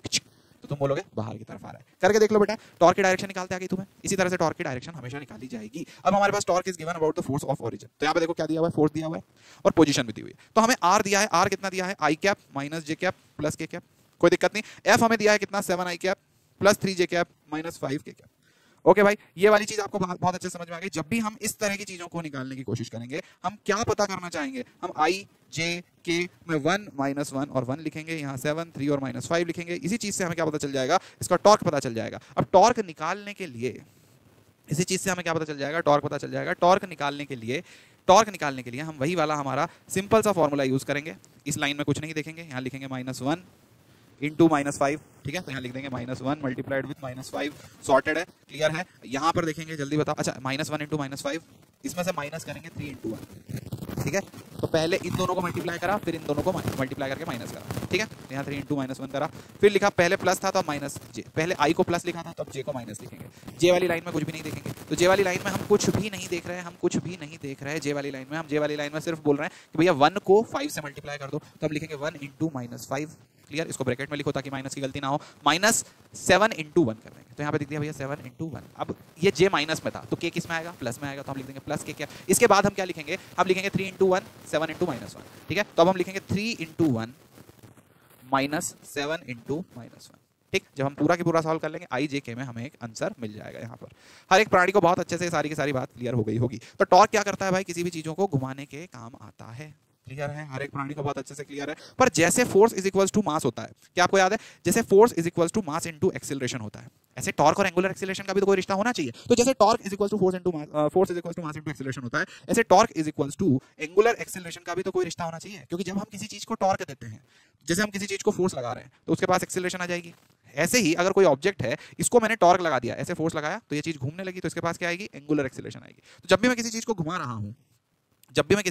रहा हूं, तो इस चीज के पास क्या आएगी, टॉर्क लगने पर एंगुलर एक्सीलरेशन आएगी। और वो एंगुलर एक्सीलरेशन और टॉर्क के बीच का एक रिश्ता होना चाहिए। तो यहाँ मास के जैसी एक चीज आएगी जिसे हम क्या बोलेंगे, मोमेंट ऑफ इनर्शिया। तो अब अगले टॉपिक में हम उसी चीज के बारे में बात करेंगे कि भैया मोमेंट ऑफ इनर्शिया क्या होता है। तो जब भी आप देखोगे कि torque will be equals to I alpha होना चाहिए, ठीक है। तो अगर यहाँ पर देखो अल्फा दे रखा है इस क्वेश्चन में, इस क्वेश्चन को पढ़ते हैं। व्हील ऑफ रेडियस 10 सेंटीमीटर की रेडियस का एक व्हील है, ये व्हील रोटेट हो रहा है फ्रीली, ऐसे जैसे ऐसे कर रखा है, ऐसे व्हील बिल्कुल बहुत अच्छे से फ्लोर। अब इसके ऊपर कितना फोर्स लगा है, यहाँ पर देखो, इस तरफ से जो फोर्स लग रहा है वो 5 न्यूटन का फोर्स लग रहा है, ठीक, 5 न्यूटन का फोर्स लग रहा है। अब इसके अंदर जो एंगुलर एक्सीलरेशन आ रही है, इस व्हील के अंदर एक एंगुलर एक्सीलरेशन आ रही है। एंगुलर एक्सीलरेशन कितनी आ रही है, 2 रेडियन पर सेकंड स्क्वायर, इसकी एंगुलर एक्सीलरेशन इसके अंदर आ रही है। तो अब तुमसे पूछ लिया मोमेंट ऑफ इनर्शिया बताओ, तो टॉर्क कितना होगा, सबसे पहले बताओ भैया। इसका जो टॉर्क होगा वो टॉर्क होगा 5 इंटू, भैया आर इंटू एफ परपेंडिकुलर याद है, R into F perpendicular is equals to I into alpha, ऐसे लिख दूं, torque is equals to I alpha, torque का value R into F perpendicular लिख दिया। आर का वैल्यू 10/100 लिख दिया क्योंकि हमें रेडियस निकालनी थी, 10 सेंटीमीटर दे रखा है तो ऐसे कर दिया। एफ की वैल्यू हमने लिखी, तो एफ की वैल्यू हम कितनी लिख देंगे, 5 न्यूटन, तो हमने यहाँ पे 5 न्यूटन लिख दिया। आई की वैल्यू हमें पता करनी है, अल्फा की वैल्यू हमें दे रखी है 2। जैसे ही हमने इस पूरी की पूरी चीज को देखा तो 50 से ये कट गया 2, आई की वैल्यू आ गई 1/4। बड़ा समझ में आया क्या, अल्फा की वैल्यू हमें 2 दे रखी थी, तो यहाँ पे 10 से ये गया, 10 से ये गया कितना, 10 बार, 5 से ये 10 चल गया 2 बार, सॉर्टेड है। तो यहाँ पर जब इट्स 2 को अपॉन वाला है तो आई की वैल्यू 1/4 आ गई। कुछ लोग फड़फड़ा गए, मैं फिर से बता देता हूँ। देखो यहाँ पे आर परपेंडिकुलर की वैल्यू कितनी दे रखी है, 10 सेंटीमीटर, 10 सेंटीमीटर को लिख दिया 10/100। फोर्स की वैल्यू कितनी दे रखी है, 5 न्यूटन, तो मैंने यहाँ पे 5 डाल दिया। आई की वैल्यू पता करनी है, अल्फा की वैल्यू 2 डाल दी।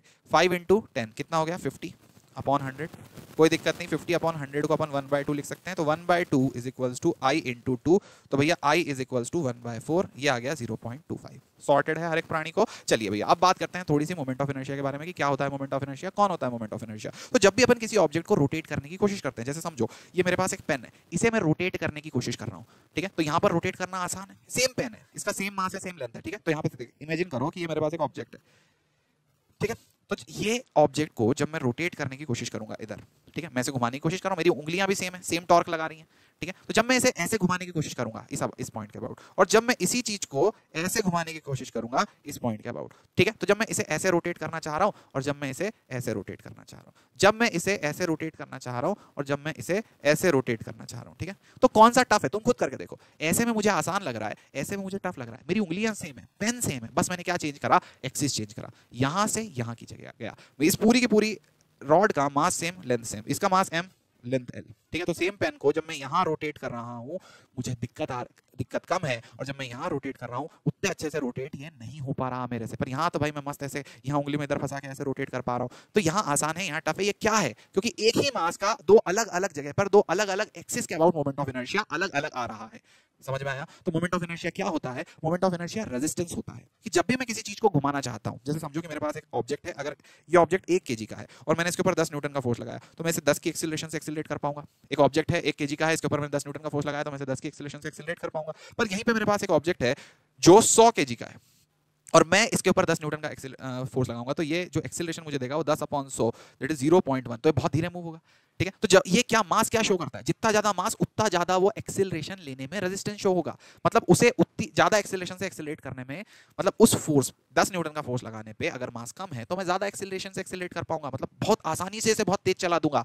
पर 10 न्यूटन का फोर्स अगर एक भारी मास पे लगाऊंगा तो उतना तेज नहीं चलेगा, तो वो मोशन लेने में रेजिस्टेंस शो कर रहा है। कम मास ज्यादा मोशन एक्सीलरेशन ले रहा है, और ये वाला जो ज्यादा मास है वो एक्सीलरेशन लेने के लिए रेजिस्टेंस शो कर रहा है। क्या ये बात आपको समझ में आ गई? सेम टू सेम बात बहुत अच्छे से क्लियर है। अगर यही बात को मैं यहाँ टॉर्क के लिए बात करूं तो जब मोमेंट ऑफ इनर्शिया कम होगा तो सेम टॉर्क लगाने पर तेज घूम रहा है, ठीक है। पर यहाँ पर मोमेंट ऑफ इनर्शिया ज्यादा होगा ना, यहाँ इसका रेजिस्टेंस ज्यादा होगा, तो यहाँ सेम मेरी उंगलियां सेम टॉर्क यहाँ भी लगा रही है, यहाँ भी लगा रही है, पर यहाँ तो ये मस्त घूम रहा है, यहाँ ये मस्त नहीं घूम रहा। तो यहाँ घुमाना आसान है, यहाँ घुमाना मुश्किल है। इधर देखो, यहाँ पे चलाना आसान था, यहाँ चलाना मुश्किल था, यहाँ चलाना आसान था, यहाँ चलाना मुश्किल था। तो यहाँ पर यहाँ चलाना आसान है, यहाँ चलाना मुश्किल है। तो जहाँ मोमेंट ऑफ इनर्शिया ज्यादा होगा वहां टॉर्क देना या सेम टॉर्क देकर भी एक्सीलरेशन लाना मुश्किल होगा, ठीक है। तो मोमेंट ऑफ इनर्शिया क्या बताता है? मोमेंट ऑफ इनर्शिया हमें बताता है कि जब भी हम किसी चीज को कोई रोटेशनल मोशन या रोटेशनल एक्सीलरेशन देना चाह रहे हैं वो कितना ज्यादा रेजिस्टेंस शो कर रहा है। जितना ज्यादा मोमेंट ऑफ इनर्शिया होगा उसको उतना ज्यादा घुमाना मुश्किल होगा, जिसका जितना कम मोमेंट ऑफ इनर्शिया होगा उसे उतना ज्यादा घुमाना आसान होगा।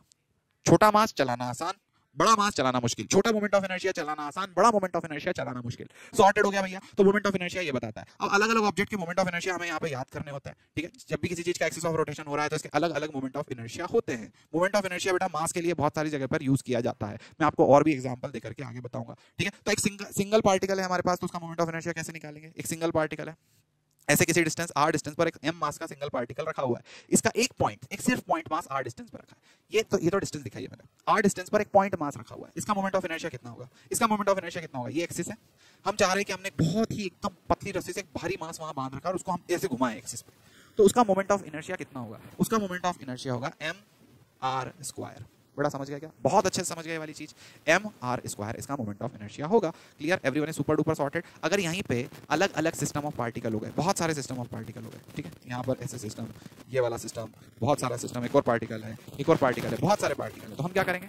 m1 r1², पहले वाले का r1 है, ये m1 है, ये अगर m2 है या r2 है तो m2 r2², सबके मोमेंट ऑफ इनर्शिया को ऐड कर देंगे। एक एक्सिस से अगर इसका डिस्टेंस r1 है, परपेंडिकुलर डिस्टेंस लेना है, इसका डिस्टेंस r2 है m2 से, वो वाला डिस्टेंस ले लेंगे, r3 है m3 से, r4 है m4 से, हमें सबके परपेंडिकुलर डिस्टेंस लेते हुए चलना है। m1 r1² + m2 r2² + m3 r3², सबके भैया जैसे सेंटर मास कैसे था, बिल्कुल सेम टू सेम, ठीक। तो यहाँ पर देखो ये ऑब्जेक्ट रखा है, 1 मीटर पे 1 kg का ऑब्जेक्ट रखा है, ठीक है, 1 kg का ऑब्जेक्ट रखा है, इधर 1 मीटर पे 2 kg का ऑब्जेक्ट रखा है, दो आ गए सिंपल। 1 मीटर पे 1 kg का ऑब्जेक्ट, 2 मीटर पे 1 मीटर पे 2 kg का ऑब्जेक्ट। अब इनका मोमेंट ऑफ इनर्शिया टोटल कितना होगा? सिंपल, सीधा वाला पहले वाले को पकड़ो, बोलो 1 × 1 का स्क्वायर प्लस ये दूसरा वाला है, इधर उधर उधर पॉजिटिव में इधर नेगेटिव, कोई दिमाग नहीं लगाना है तुम्हें, सिंपल सी बात पकड़ना है, इसको पकड़ना 2 × 1 का स्क्वायर, दैट्स इट, खत्म। ये हो गया, कितना हो गया? 1 + 2 × 1 का square that is 2, that is 3।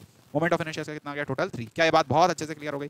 Continuous mass distribution, भैया बहुत सारे कंटीन्यूअस मास आ गए, मतलब ऐसे बड़े ऑब्जेक्ट आ गए, रिंग आ गई, डिस्क आ गई, स्फीयर आ गया, तो उसमें मोमेंट ऑफ इनर्शिया में तुम्हें इंटीग्रेट करना पड़ेगा, ठीक है। किस किस चीज पर डिपेंड करेगा ये? जब आप ऐसे इंटीग्रेट करोगे तो छोटा सा मास का पीस लोगे यहाँ पे, है ना, आपने एक छोटा सा मास का पीस लिया dm, उसका r² कर दिया, ठीक है, छोटा सा मास का टुकड़ा लिया वहां पे dm, उसको r² से मल्टीप्लाई कर दिया, उसे इंटीग्रेट करा तो तुम्हें मोमेंट ऑफ इनर्शिया मिलेगा। सॉर्टेड है। तो यहाँ पर क्या हो रहा था? सीधा m × r² कर रहे थे, मस्त ऐड कर रहे थे, पर यहाँ पर तो भाई गंदगी मच गई, यहाँ पर तो बड़ा मास आ गया, तो बड़े मास में इंटीग्रेशन करना पड़ेगा, तो dm × r² लिखेंगे, खतरनाक हो जाएगा। अब भैया density of a material of a body किस चीज पर डिपेंड करेगा? Moment of inertia. किसी भी चीज का मोमेंट ऑफ इनर्शिया किस चीज पर डिपेंड करता है? डेंसिटी पर डिपेंड करता है, उसका मटेरियल, क्योंकि मास आता है ना, तो mass into volume, sorry density into volume, moment of inertia होता है mr², तो ये हो जाएगा density into volume into r²। समझ गया क्या? तो डेंसिटी पे डिपेंड करेगा, शेप एंड साइज पे डिपेंड करेगा, मतलब r पे डिपेंड करेगा, एक्सिस ऑफ रोटेशन पे भी डिपेंड करेगा। कहाँ कहाँ पर? जैसे देखो ये इस पे यहाँ पे अलग मोमेंट ऑफ इनर्शिया आता है यहाँ पे, क्योंकि यहाँ पे घुमाना आसान है, यहाँ पे घुमाना मुश्किल है, तो यहाँ पे मोमेंट ऑफ इनर्शिया कम होगा, यहाँ पे मोमेंट ऑफ इनर्शिया ज्यादा होगा। क्या बात समझ गए? तो भैया शेप और साइज पे भी डिपेंड करेगा, एक्सिस ऑफ रोटेशन पे भी डिपेंड करेगा, डेंसिटी पे भी डिपेंड करेगा। क्लियर? तो moment of inertia of the body depends upon खचा। सॉर्टेड भाई, सॉर्टेड भाई, यहाँ तक सब कुछ क्लियर है? जीवन की सारी समस्या यहाँ तक समझ में आ गई है? जल्दी बता दो इसका मोमेंट ऑफ इनर्शिया कितना होगा, तेजी से कमेंट करो भाई, तेजी से कमेंट करो, मोमेंट ऑफ इनर्शिया कितना होगा? बिल्कुल सही, सॉर्टेड। ओके, ये सब सवाल आपको समझ में आ गए होंगे। अब अपन देखते हैं कि बड़े जो हमें मोमेंट ऑफ इनर्शिया के कुछ फॉर्मूले याद रख के चल रहे हैं, वो मोमेंट ऑफ इनर्शिया के फॉर्मूले कौन कौन से होने वाले हैं। तो यहाँ देखो भैया, सबसे पहले अगर हमारे पास ये डिस्क है, ये डिस्क रिंग है, यहाँ मेरे पास एक सॉलिड स्फीयर है, समझ रहे हो, सॉलिड स्फीयर है ये, और यहाँ मेरे पास होलो स्फीयर, एक पाइप है। क्लियर? तो ये भाई सॉलिड स्फीयर है, बेलन है, ये पाइप है, ये रिंग है, चूड़ी, और ये वाली रोटी है। हर एक चीज, रोटी, बेलन, चूड़ी, पाइप, सॉर्टेड। अब यहाँ पर देखो इनका मोमेंट ऑफ इनर्शिया क्या होगा। पहले वाले का मोमेंट ऑफ इनर्शिया एक्सिस के अबाउट, कोई भी पूछे मोमेंट ऑफ इनर्शिया कितना होगा, पहले पूछो किस एक्सिस के अबाउट, क्योंकि बिना एक्सिस के मोमेंट ऑफ इनर्शिया बताने का कोई धर्म नहीं होता। यहाँ पे लिखोगे mr²/2, ठीक, इसका mr²/2, और ये सॉलिड है, इसको पूरा ऐसे खींच दूंगा तो ये बन जाएगा। सोचो, इसको ऐसा पूरा खींच दूंगा तो ये बन जाएगा, या फिर इसको ऐसे दबा दूंगा, इसको ऐसा पूरा चपटा कर दिया तो ये बन जाएगा। सॉर्टेड है। तो ये और ये मोमेंट ऑफ इनर्शिया एकदम सेम होगा, mr²/2। इनके सेंटर से, इनके एक्सिस से पास होने वाला ये जो एक्सिस है, इस पे क्या हो जाएगा, mr²/2। रिंग को देखेंगे, रिंग का मोमेंट ऑफ इनर्शिया कितना आएगा, mr², सिंपल सी बात, mr²। तो इसका मोमेंट ऑफ इनर्शिया भी कितना आएगा, mr²। सिलेंडर का, सॉलिड सिलेंडर का, डिस्क का moment of inertia same, ring का और इस होलो सिलेंडर का moment of inertia same. Sorted है। अब यहाँ पे देखो हमारे पास सॉलिड स्फीयर है, सॉलिड स्फीयर का मोमेंट ऑफ इनर्शिया कितना आ जाएगा, mr²/mr²। क्लियर है? इसमें भी mr² आएगा, क्लियर है? ठीक है। सॉलिड का मोमेंट ऑफ इनर्शिया कम होता है, दोनों का मास सेम है। होलो में, होलो का जो मास है वो m है, इसका भी मास है वो m है, लेकिन सॉलिड का मोमेंट ऑफ इनर्शिया आ जाएगा 2/5 और ये आ जाएगा 2/3। 2/5 बेटा कम आता है, ये 0.4 के अराउंड आता है, 2/3 0.67 आता है। ठीक है, तो 0.4 आ रहा है, 0.67 आ रहा है, उसका मोमेंट ऑफ इनर्शिया ज्यादा है। तो एक सेम मास का, सेम रेडियस का सॉलिड स्फीयर घुमाना आसान है, सेम मास का, सेम रेडियस का होलो स्फीयर घुमाना मुश्किल है। क्लियर है? समझ में आ गया? तो 2/5 mr², 2/3 mr²। Everyone is super clear? Cone, यहां पर देखो, इस कोन का, सॉलिड कोन है, सॉलिड कोन का मोमेंट ऑफ इनर्शिया 3/10 mr² आता है। होलो कोन का मोमेंट ऑफ इनर्शिया mr²/2 आता है। डिस्क के जितना मोमेंट ऑफ इनर्शिया आता है इस एक्सिस के अबाउट, इस एक्सिस के अबाउट और इस एक्सिस के अबाउट, जो रॉड की हम इतनी देर से बात कर रहे थे, यहां घुमाना और यहां घुमाना, तो रॉड का बीच वाले एक्सिस के अबाउट मोमेंट ऑफ इनर्शिया आता है ml²/12। ये सारी की सारी चीज तुम्हें याद रखनी है, बार बार लिखोगे, बार बार देखोगे, याद हो जाएगी। ml²/12, ml²/3। तो देखो यहाँ कम है, यहाँ ज्यादा है, यहाँ सॉरी वहां ज्यादा है, यहाँ कम है। ठीक है, 1/12, 1/12 बहुत छोटा हिस्सा, 1/3 बहुत बड़ा हिस्सा, तो वहां पे 1/3 आ रहा है, यहाँ पे 1/12 आ रहा है। ठीक है, तो वो बड़ा है, ये छोटा है। तो जब भी इस एक्सिस के अबाउट घुमाते हैं तो मोमेंट ऑफ इनर्शिया क्या आता है, जब भी इस एक्सिस के अबाउट घुमाते हैं तो ज्यादा आता है, इस एक्सिस के अबाउट घुमाते हैं तो मोमेंट ऑफ इनर्शिया कम आता है। तो यहाँ घुमाना आसान है, यहाँ पर घुमाना टफ है। आई होप आपको ये सारी की सारी बातें समझ में आ गई होगी, यही सारी चीजें यहाँ पर लिखी गई हैं। सॉर्टेड है? चलो, यही सारी की सारी चीजें यहाँ पे लिखी गई है। डिस्क है भैया यहाँ पर इस तरह से दे दिया है, ठीक, तो यहाँ पर इसका मोमेंट ऑफ इनर्शिया कितना होगा। तो बेटा याद, ऐसी बात समझो, अगर हाफ डिस्क भी है, डिस्क का शेप होना चाहिए बस, डिस्क आधी भी है, डिस्क का एक टुकड़ा भी है, पर अगर इसका मास m है और रेडियस r है, पूरी डिस्क नहीं है, हमने क्या पढ़ा था कि पूरी डिस्क होती है अगर, तो उसका इस एक्सिस के about moment of inertia mr²/2 होता है। पर अगर डिस्क आधी है, उसका मास m है, रेडियस r है, कोई फर्क नहीं पड़ता, अभी भी इसका मोमेंट ऑफ इनर्शिया mr²/2 होगा। ठीक है, डिस्क शेप होना चाहिए, पहली बात, मास m होना चाहिए, रेडियस r होना चाहिए, वो शेप कितना भी हो, आधी छोड़ो, वो अगर इतना सा टुकड़ा भी है सिर्फ डिस्क का, एक छोटू सा टुकड़ा, एक पिज्जा का स्लाइस जैसा एक टुकड़ा है, पर वो पूरा आर्क वाले शेप में है, डिस्क का टुकड़ा है, तो आप बोलोगे उसका मोमेंट ऑफ इनर्शिया mr²/2 होगा, अगर इसका मास m और रेडियस r है, और अगर ये डिस्क का टुकड़ा है तो। सॉर्टेड हो गई क्या बात? इतनी बात समझ में आ गई, हर एक बात? ठीक है, ये सब होलो सिलेंडर वगैरह सारा सब कुछ मैं आपको पहले ही करवा चुका हूं, वहीं पे मैंने लिखवा दिया है। ओके, क्लियर है? सारी की सारी चीज यहाँ 2 बार आप लोगों के लिए लिखी हुई है। अब यहाँ पर एक मास पूछ लिया भैया, 4 पॉइंट मासेस हैं, प्लेस्ड हैं, इसको स्क्वायर ऑफ साइड ए पे रख दिया गया है, find the moment of inertia. क्या बोलोगे? तो बेटा देखो, 4 मास है, ठीक है, स्क्वायर प्लेट नहीं है, 4 मास है, 1 2 3 4 मास रखे हुए हैं। अब 2 मास एक्सिस पे ही रखे हुए हैं, तो इनका मोमेंट ऑफ इनर्शिया आ जाएगा m × 0 का स्क्वायर प्लस m × 0 का स्क्वायर। क्यों? क्योंकि बेटा एक्सिस पे रखे, हमें तो एक्सिस से मास की परपेंडिकुलर डिस्टेंस लेनी होती है। अब ये मास तो एक्सिस पे रख दिया, तो इसका दोनों का मोमेंट ऑफ इनर्शिया हो गया m × 0 का स्क्वायर। अब वो वाला मास है वो a डिस्टेंस पे रखा हुआ है, तो हम लिखेंगे m × a² प्लस वो दूसरा मास है वो भी a डिस्टेंस पे रखा हुआ है, तो हम फिर से लिखेंगे m × a², तो फॉर्मूला आ जाएगा 2ma²। सॉर्टेड है? मोमेंट ऑफ इनर्शिया इसका आ गया 2ma²। आई होप सभी को समझ में आ गया होगा। ठीक है, रेडियस ऑफ गायरेशन क्या होता है, मैं आपको सिंपल सी चीज बता देता हूं। जब भी हमें किसी चीज का रेडियस ऑफ गायरेशन निकालना होता है, जैसे सपोज एक ऑब्जेक्ट है, यहाँ पर हमारे पास ये एक ऑब्जेक्ट है, सॉलिड स्फीयर है सपोज, ठीक है, तो सॉलिड स्फीयर का मोमेंट ऑफ इनर्शिया आता है 2/5 mr²। तो जब मैं सॉलिड स्फीयर का रेडियस ऑफ गायरेशन निकालना चाहता हूं, मैं क्या करूंगा, बहुत बार आएगा ये word, radius of gyration, radius of gyration, radius of gyration. तो जब भी हम सॉलिड स्फीयर का रेडियस ऑफ गायरेशन निकालने की कोशिश कर रहे हैं, हम चाहते हैं कि इस पूरे के पूरे स्फीयर को एक पॉइंट मास मान लिया जाए। इसका मास m है, तो हम इस पूरे के पूरे स्फीयर को एक पॉइंट मास मान लें, ठीक, पूरा m मास का पॉइंट मास मान लें, और इसे किसी k डिस्टेंस पे रख दें। ठीक है, इस पूरे के पूरे स्फीयर को एक पॉइंट मास मान लिया और इसे k डिस्टेंस पे रख दिया। ठीक, तो वो k डिस्टेंस कितनी होगी कि हम इसका मोमेंट ऑफ इनर्शिया m के स्क्वायर लिखेंगे। ठीक है ठीक है ठीक है ठीक है, तो इसका मोमेंट ऑफ इनर्शिया भी 2/5 mr स्क्वायर है, और अगर हमने इसे कोई पॉइंट मास मान के किसी k डिस्टेंस पे रख दिया तो वो k डिस्टेंस कितनी होगी कि इसका और इसका मोमेंट ऑफ इनर्शिया बराबर हो जाए, वो रेडियस ऑफ गायरेशन है। समझ गए क्या? तो भैया यहाँ पूरे के पूरे पॉइंट मास का moment of inertia 2/5 mr square आता है, इसे अपन ने पॉइंट मास माना, इसे अपन ने वहां किसी k डिस्टेंस पे रखा, वो k डिस्टेंस कितनी होनी चाहिए कि इसका जो मोमेंट ऑफ इनर्शिया आ रहा है और इसका बराबर हो जाए। तो हम क्या लिख देंगे, 2/5 mr square is equals to mk square, m से m कैंसिल आउट हो जाएगा, k will be under root 2/5 r। भाई समझ गए क्या ये वाली बात? सॉर्टेड है, सॉर्टेड है। This is k is radius of gyration. यहाँ रेडियस ऑफ गायरेशन का एक सवाल दे रखा है, आप लोग कर सकते हैं। अब व्हाट इज एंगुलर मोमेंटम? चीकू भैया ये एंगुलर मोमेंटम क्या होता है? तो हम समझने की कोशिश करेंगे कि एंगुलर मोमेंटम क्या चीज होती है। तो बेटा देखो, हमने जब मोमेंटम पढ़ा था तो क्या आपको थोड़ी सी ये बात याद है कि मोमेंटम के अंदर हमने ये बात करी थी, momentum is defined as the motion contained in a body. एक बॉडी के अंदर कितना मोशन कंटेन्ड है ये हमें मोमेंटम से पता चलता है। हमेशा एक बॉडी के अंदर कितना मोशन कंटेन्ड है हमें कहां से पता चलता है? मोमेंटम से। तो मोमेंटम होता था मास इनटू वेलोसिटी। ठीक है, तो ये कौन सा मोशन बताता था हमें? Linear motion. It was about linear motion. ठीक है, तो किसी भी जगह पर जब भी हम बात करेंगे किसी के अंदर कितना एंगुलर मोशन, घूमने वाला मोशन कितना कंटेंट है, तो अब हमें उसका एंगुलर मोमेंटम निकालना होगा। क्लियर है क्या? तो कभी भी किसी चीज का जब हम मोशन निकालते हैं, लीनियर मोशन कंटेंट निकालते हैं, तो ये वाला लीनियर मोमेंटम निकालते हैं। जब हम एंगुलर मोमेंटम निकालेंगे तो एल लिखेंगे उसे। ठीक है, लीनियर मोशन को पी लिखते थे, एंगुलर मोमेंटम को एल लिखेंगे। एम की जगह क्या आएगा? Moment of inertia. वहां पर मास होता था, यहाँ मोमेंट ऑफ इनर्शिया होता है, वहां पे वेलोसिटी होता था, यहाँ पे क्या होगा? Angular velocity. क्या बात बहुत अच्छे समझ में आ गई? Angular momentum. एंगुलर मोमेंटम का एक और रिश्ता बहुत काम का है जो हमें टॉर्क से मिलता है। क्या आपको याद है? क्या आपको याद है? F is equal to DP upon dt होता है ना, है ना, है ना, है ना। और torque is equal to R cross F होता है। क्लियर है, क्लियर है, क्लियर है, क्लियर है। Torque is equal to R cross F होता है। ओके ओके ओके ओके, तो क्या मैं ऐसा लिख सकता हूं? R cross DP upon dt। Okay, अब फोर्स को जब अपन इंटीग्रेट करते थे, फोर्स को अगर अपन इंटीग्रेट कर देते थे तो हमें क्या मिलता था? फोर्स को जब अपन इंटीग्रेट करते थे तो हमें क्या मिलता था? मोमेंटम मिलता था।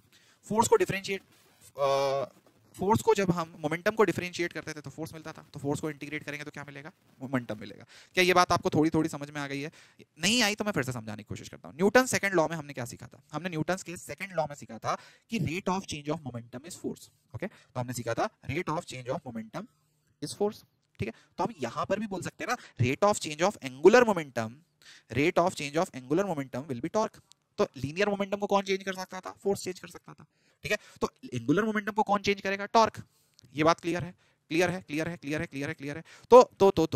तो जब हम ऐसे इस चीज को इंटीग्रेट करेंगे, अगर मैंने f को इंटीग्रेट कर दिया, अगर मैंने f को इंटीग्रेट कर दिया तो मुझे क्या मिल जाएगा? p। और अगर मैंने टॉर्क को इंटीग्रेट कर दिया तो मुझे क्या मिलेगा? l। ठीक है, सॉर्टेड है। f को इंटीग्रेट करने पे p मिलता है, टॉर्क को इंटीग्रेट करने पे l मिलता है। आई होप इतनी बात तुम्हें समझ में आ गई होगी। सॉर्टेड है। तो यहीं से हमें एक और रिश्ता पता चलेगा जो होगा एंगुलर मोमेंटम का, r क्रॉस p। सॉर्टेड? चीकू भैया समझ नहीं आया, एक काम करता हूं, मैं इस चीज को डिफरेंशिएट कर देता हूं। तो जैसे ही मैं इस चीज को डिफरेंशिएट करूंगा, ध्यान से देखना, जैसे ही मैं इस चीज को डिफरेंशिएट करूंगा ये आ जाएगा dl upon dt। dl upon dt is equals to r cross dp upon dt। ठीक है, तो dl अपॉन dt को लिख देंगे torque, r cross dp upon dt को लिख देंगे f। तो torque is equals to r cross f। बेटा समझ गए? समझ गए, समझ गए, समझ गए। तो इस पूरी इक्वेशन को डिफरेंशिएट करके ये आ गया, मतलब एक और रिश्ता है L क्रॉस P। तो हमारे पास एंगुलर मोमेंटम के कितने रिश्ते आ गए? हमारे पास एंगुलर मोमेंटम के दो रिश्ते आ गए। हमें एंगुलर मोमेंटम जब भी लिखना होगा I ओमेगा लिख देंगे। दूसरा, हमें जब भी एंगुलर मोमेंटम लिखना होगा, हम एंगुलर मोमेंटम को R क्रॉस P लिख देंगे। ये दो रिश्ते हमारे पास एंगुलर मोमेंटम के हमेशा रहने वाले हैं। ठीक, सॉर्टेड भैया। तो फोर्स से आता है लीनियर मोमेंटम, टॉर्क के लिए आता है एंगुलर मोमेंटम। यही सारी बातें हमने यहाँ पर लिख रखी हैं। सॉर्टेड है भाई, यही सारी की सारी बातें हमने यहाँ पर लिख रखी हैं। अच्छा, एक और चीज हम और देखना चाहते हैं कि जब भी हम L क्रॉस P लिखेंगे, जब भी हम L is equal to R cross P लिखेंगे, जब भी हम L is equal to R cross P लिखेंगे, हम ये भी तो लिख सकते हैं जैसे अपन ने टॉर्क में लिखा था, R इंटू P परपेंडिकुलर और R परपेंडिकुलर इंटू P। ऐसे करके हम L को पता कर सकते हैं, एंगुलर मोमेंटम को पता किया जा सकता है। सॉर्टेड है क्या? क्लियर है? जैसे अपन ने टॉर्क में करा था, सेम टू सेम चीज। If the mass m is moving with a constant velocity v parallel to the x axis, the angular momentum with respect to origin. देखते हैं जरा ध्यान से, ये ओरिजिन है, ठीक, ये ओरिजिन है, ऐसे एक्सिस है, और यहाँ पर पैरेलल टू x एक्सिस कोई पार्टिकल ऐसे जा रहा है। तो एक मास है, इसका मास m है, ये किसी u वेलोसिटी से पैरेलल जा रहा है, सपोज किसी डिस्टेंस d पे जा रहा है। ठीक, तो क्या मैं इससे पैरेलल है, x एक्सिस के पैरेलल ऐसे जा रहा है, तो क्या इसका एंगुलर मोमेंटम लिखा जा सकता है? बिल्कुल लिखा जा सकता है। उसे r परपेंडिकुलर इनटू p लिख देंगे। यहां से यहां तक का r परपेंडिकुलर, ये जिस लाइन पे जा रहा है उस लाइन का r परपेंडिकुलर कितना होगा? d होगा। ठीक है, मल्टीप्लाई कर देंगे इसको mu से, तो ये आ जाएगा MUD, मड। सॉर्टेड, ये इसका एंगुलर मोमेंटम आ गया। क्या m चेंज हो रहा है? नहीं। क्या u चेंज हो रहा है? नहीं। क्या d चेंज हो रहा है? नहीं। तो it will remain constant, angular momentum will remain constant, क्योंकि परपेंडिकुलर डिस्टेंस भी चेंज नहीं हो रहा, m भी चेंज नहीं हो रहा, u भी चेंज नहीं हो रहा। सॉर्टेड हो गई क्या सारे सभी लोगों की सभी बातें? एक और सवाल है हमारे पास, ये सवाल आपका I ओमेगा से सॉल्व होगा, ठीक है। इसी चीज में एंगुलर मोमेंटम पूछा है, सिलेंडर दे रखा है 2 kg का, इसकी रेडियस इतनी है, rotate with an constant angular velocity इतना। सॉर्टेड। तो भैया यहाँ पर आपके पास सिलेंडर दिया है, सिलेंडर का मोमेंट ऑफ इनर्शिया कैसे लिखोगे? mr²/2, क्योंकि सॉलिड सिलेंडर दिया, सिलेंडर दिया मतलब सॉलिड सिलेंडर दिया, mr²/2 से तुम इसका मोमेंट ऑफ इनर्शिया निकालोगे, मोमेंट ऑफ इनर्शिया निकालने के बाद तुम इसका एंगुलर वेलोसिटी को यहाँ पे पुट करोगे, तुम्हें आंसर मिल जाएगा।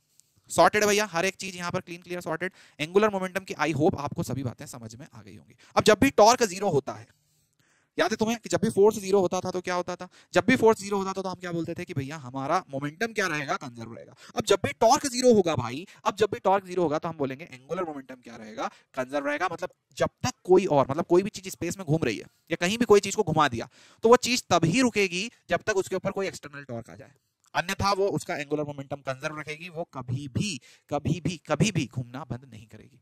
सॉर्टेड है ये वाली बात काफी अच्छे से, ठीक है। इसके बहुत सारे एग्जांपल हैं, जैसे सपोज मैं ऐसे करके बहुत तेज घूम रहा हूँ, ठीक है। अब मैंने अपना हाथ ऐसे कर लिया तो मैं और तेज घूमने लगूंगा, फिर मैंने हाथ ऐसे कर लिया तो मैं धीरे घूमने लगूंगा। समझ गए क्या? काफी अच्छे से बात समझ गए, क्लियर है? तो मुझे चक्कर कम आएंगे अगर मैंने हाथ फैला दिया, तो फैला दिया मतलब मैंने अपना मोमेंट ऑफ इनर्शिया बढ़ा लिया, ऐसे कर लिया मतलब मैंने अपना मोमेंट ऑफ इनर्शिया कम कर लिया। ये एग्जांपल आपने कई जगह पर देखा होगा, ठीक है। ये जैसे लड़की है ऐसे घूम रही है तो इसका एंगुलर मोमेंटम क्या रहेगा? कांस्टेंट रहेगा। तो एंगुलर मोमेंटम किसके बराबर होता है? I इंटू ओमेगा के बराबर होता है। अब अगर इसने अपना I बढ़ा लिया, इसने अपने I को बढ़ा लिया, जैसे मोमेंट ऑफ इनर्शिया ऐसे हाथ को ऐसे कर लिया, हाथ को ऐसे करा मतलब इसने I को बढ़ा लिया, तो अब L तो कांस्टेंट रहने वाला है, तो ओमेगा कम हो जाएगा, ये धीरे घूमेगी, ठीक है। पर जैसे ही अपना हाथ पास करेगी तो क्या होगा? इसने अपना हाथ पास करा तो इसने I को डिक्रीज कर लिया तो ओमेगा को बढ़ा लिया, I को बढ़ा लिया तो ओमेगा कम हो गया, I को डिक्रीज कर लिया तो ओमेगा बढ़ गया, ठीक है। तो कितनी बार ऐसे होता है, वो ऐसे तेज, बहुत तेज घूम रहे होते हैं, फिर वो ऐसे कर लेते हैं, ठीक है, तो और तेज हो जाते हैं, और तेज घूमने लगते हैं। अब उनको अपनी स्पीड स्लो करनी होती है तो अपना हाथ फैला लेते हैं, तो अपना आई बढ़ा लेते हैं तो ओमेगा कम हो जाता है। एंगुलर मोमेंटम कंजर्व होता है। बड़ा समझ गया क्या? बहुत अच्छे, सारी बात समझ गए। किस केस में तुम बताओ, इन दोनों में से किस केस में मोमेंट ऑफ इनर्शिया ज्यादा है? इस केस में या इस केस में? ये 1 है, ये 2 है, तो 1 वाले में मोमेंट ऑफ इनर्शिया ज्यादा है, 2 वाले में मोमेंट ऑफ इनर्शिया क्या है? कम है। क्या बात बहुत अच्छे समझ गए? अब अगर ये घूम रहा है ऐसे, सपोज ये ऐसे घूम रहा है और इसने हाथ अंदर कर लिए, तो अगर यहाँ पर एंगुलर वेलोसिटी इसकी 1 है और यहाँ पर एंगुलर वेलोसिटी 2 है, तो किस केस में एंगुलर वेलोसिटी ज्यादा होगी? सेकंड वाले केस में एंगुलर वेलोसिटी क्या होगी? ज्यादा होगी, और फर्स्ट वाले केस में एंगुलर वेलोसिटी कम होगी। तो पहले में एंगुलर वेलोसिटी कम, दूसरे में एंगुलर वेलोसिटी ज्यादा, ठीक। तो इधर से इधर तक जाने में angular velocity will increase. I hope हर एक प्राणी को सारी की सारी बात समझ में आ रही है। कुछ क्वेश्चन और दिए हुए हैं, सॉल्व कर लीजिएगा आप। अब हम आते हैं तीसरे और आखिरी पार्ट पे। इस आखिरी पार्ट में हमें एंगुलर मोमेंटम कंजर्वेशन तो देखो जैसे हमने यहाँ पे कवर कर लिया पहले, अब हम इनको, हमें तीन चीज पे खास ध्यान देना है। वो खास ध्यान देने के बाद हमें ना इनका मेन टू मेन सिर्फ फॉर्मूला समझना है। इन तीन में भी सिर्फ 2 चीजों पे ज्यादा ध्यान देना है, इक्विलिब्रियम और डायनामिक्स। इक्विलिब्रियम क्या है? तो पहली चीज इक्विलिब्रियम ये होगा कि जब भी कोई चीज ऐसे रखी हुई है तो ये ऑब्जेक्ट ना तो घूम रहा है ना चल रहा है, मतलब इसके ऊपर नेट फोर्स भी 0 है और इसके ऊपर नेट टॉर्क भी 0 है। तो जब किसी चीज के ऊपर नेट फोर्स 0 होता है तो वो लीनियर इक्विलिब्रियम में होता है। पर अगर किसी चीज के ऊपर नेट टॉर्क भी 0 हो गया, वो नहीं चल रहा, वो बैठ गया, तो उस चीज के ऊपर नेट टॉर्क भी 0 है, नेट फोर्स भी 0 है, ना तो वो घूम रहा है ना तो वो चल रहा है। क्या ये बात बहुत अच्छे समझ में आ गई? ना तो वो ऑब्जेक्ट घूम रहा है ना वो ऑब्जेक्ट चल रहा है, तो इसे हम बोलेंगे इक्विलिब्रियम। कौन सा वाला इक्विलिब्रियम? रोटेशनल और ट्रांसलेशनल इक्विलिब्रियम, परफेक्ट इक्विलिब्रियम। अब यहाँ पर देखो हमारे पास एक ऑब्जेक्ट है, ठीक। ये ऑब्जेक्ट में ऊपर की तरफ हमारे पास ऐसे 2 टेंशन लगी हैं, इसे बोल देंगे T1 और T2, ठीक।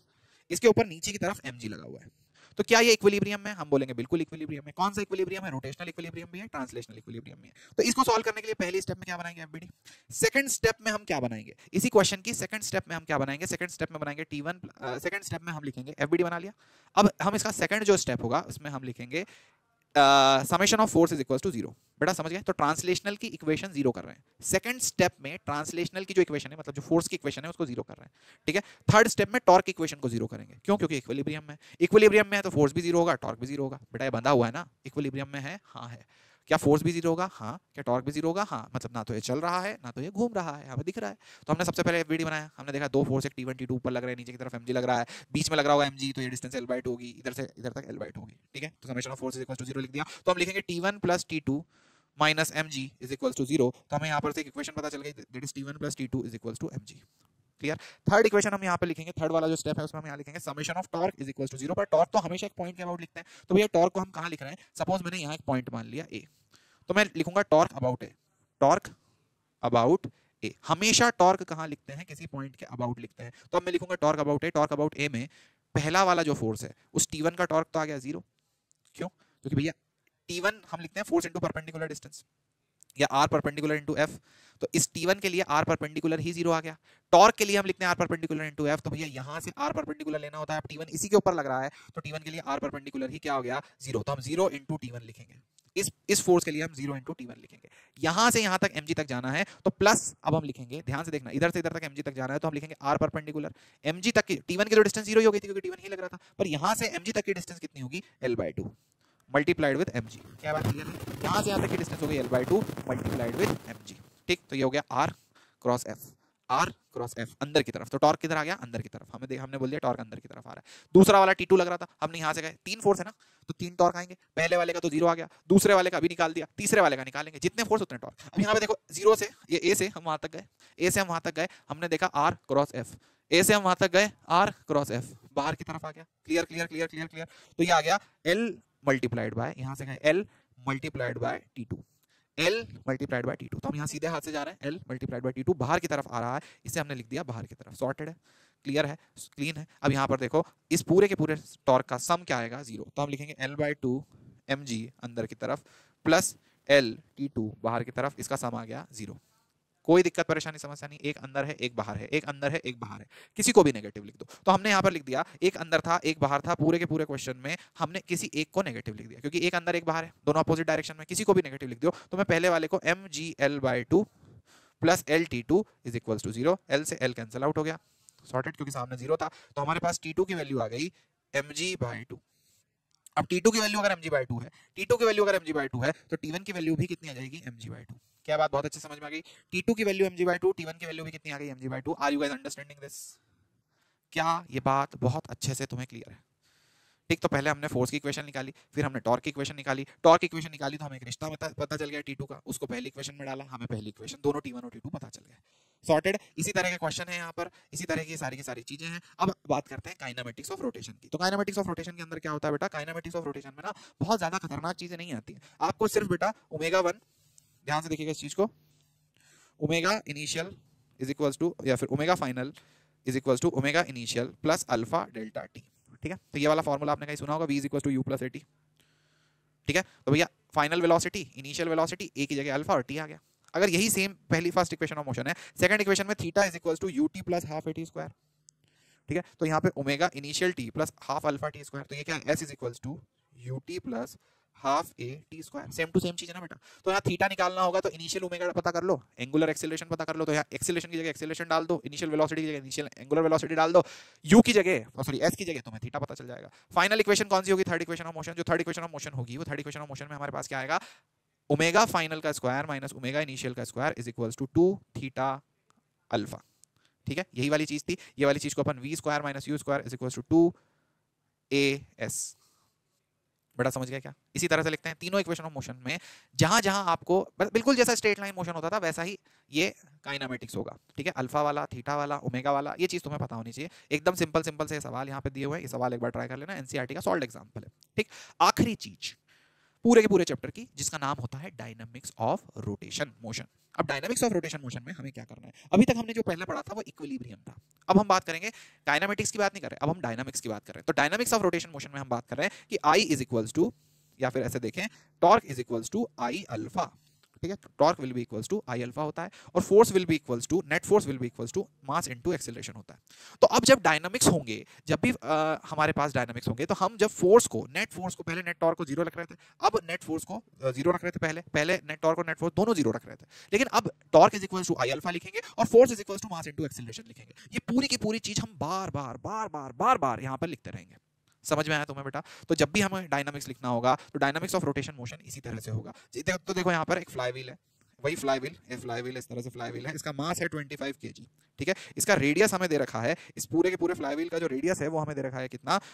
0.2 मीटर। अब तुमसे पूछ लिया what will be the force applied tangentially, तो इसके टेंजेंशियल पे कुछ फोर्स लगाना है हमें, ठीक है, on the flywheel, so that it will acquire the acceleration इतना।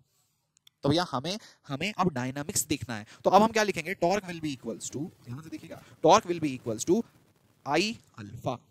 तो जब हम ये इक्वेशंस यूज कर रहे हैं, जब भी हम टॉर्क लगा करके एंगुलर एक्सीलरेशन की बात कर रहे हैं, रेस्ट की बात नहीं कर रहे, तो हम किसकी बात कर रहे हैं? डायनामिक्स की बात कर रहे हैं। तो डायनामिक्स में टॉर्क कितना लिखेंगे? R perpendicular into F.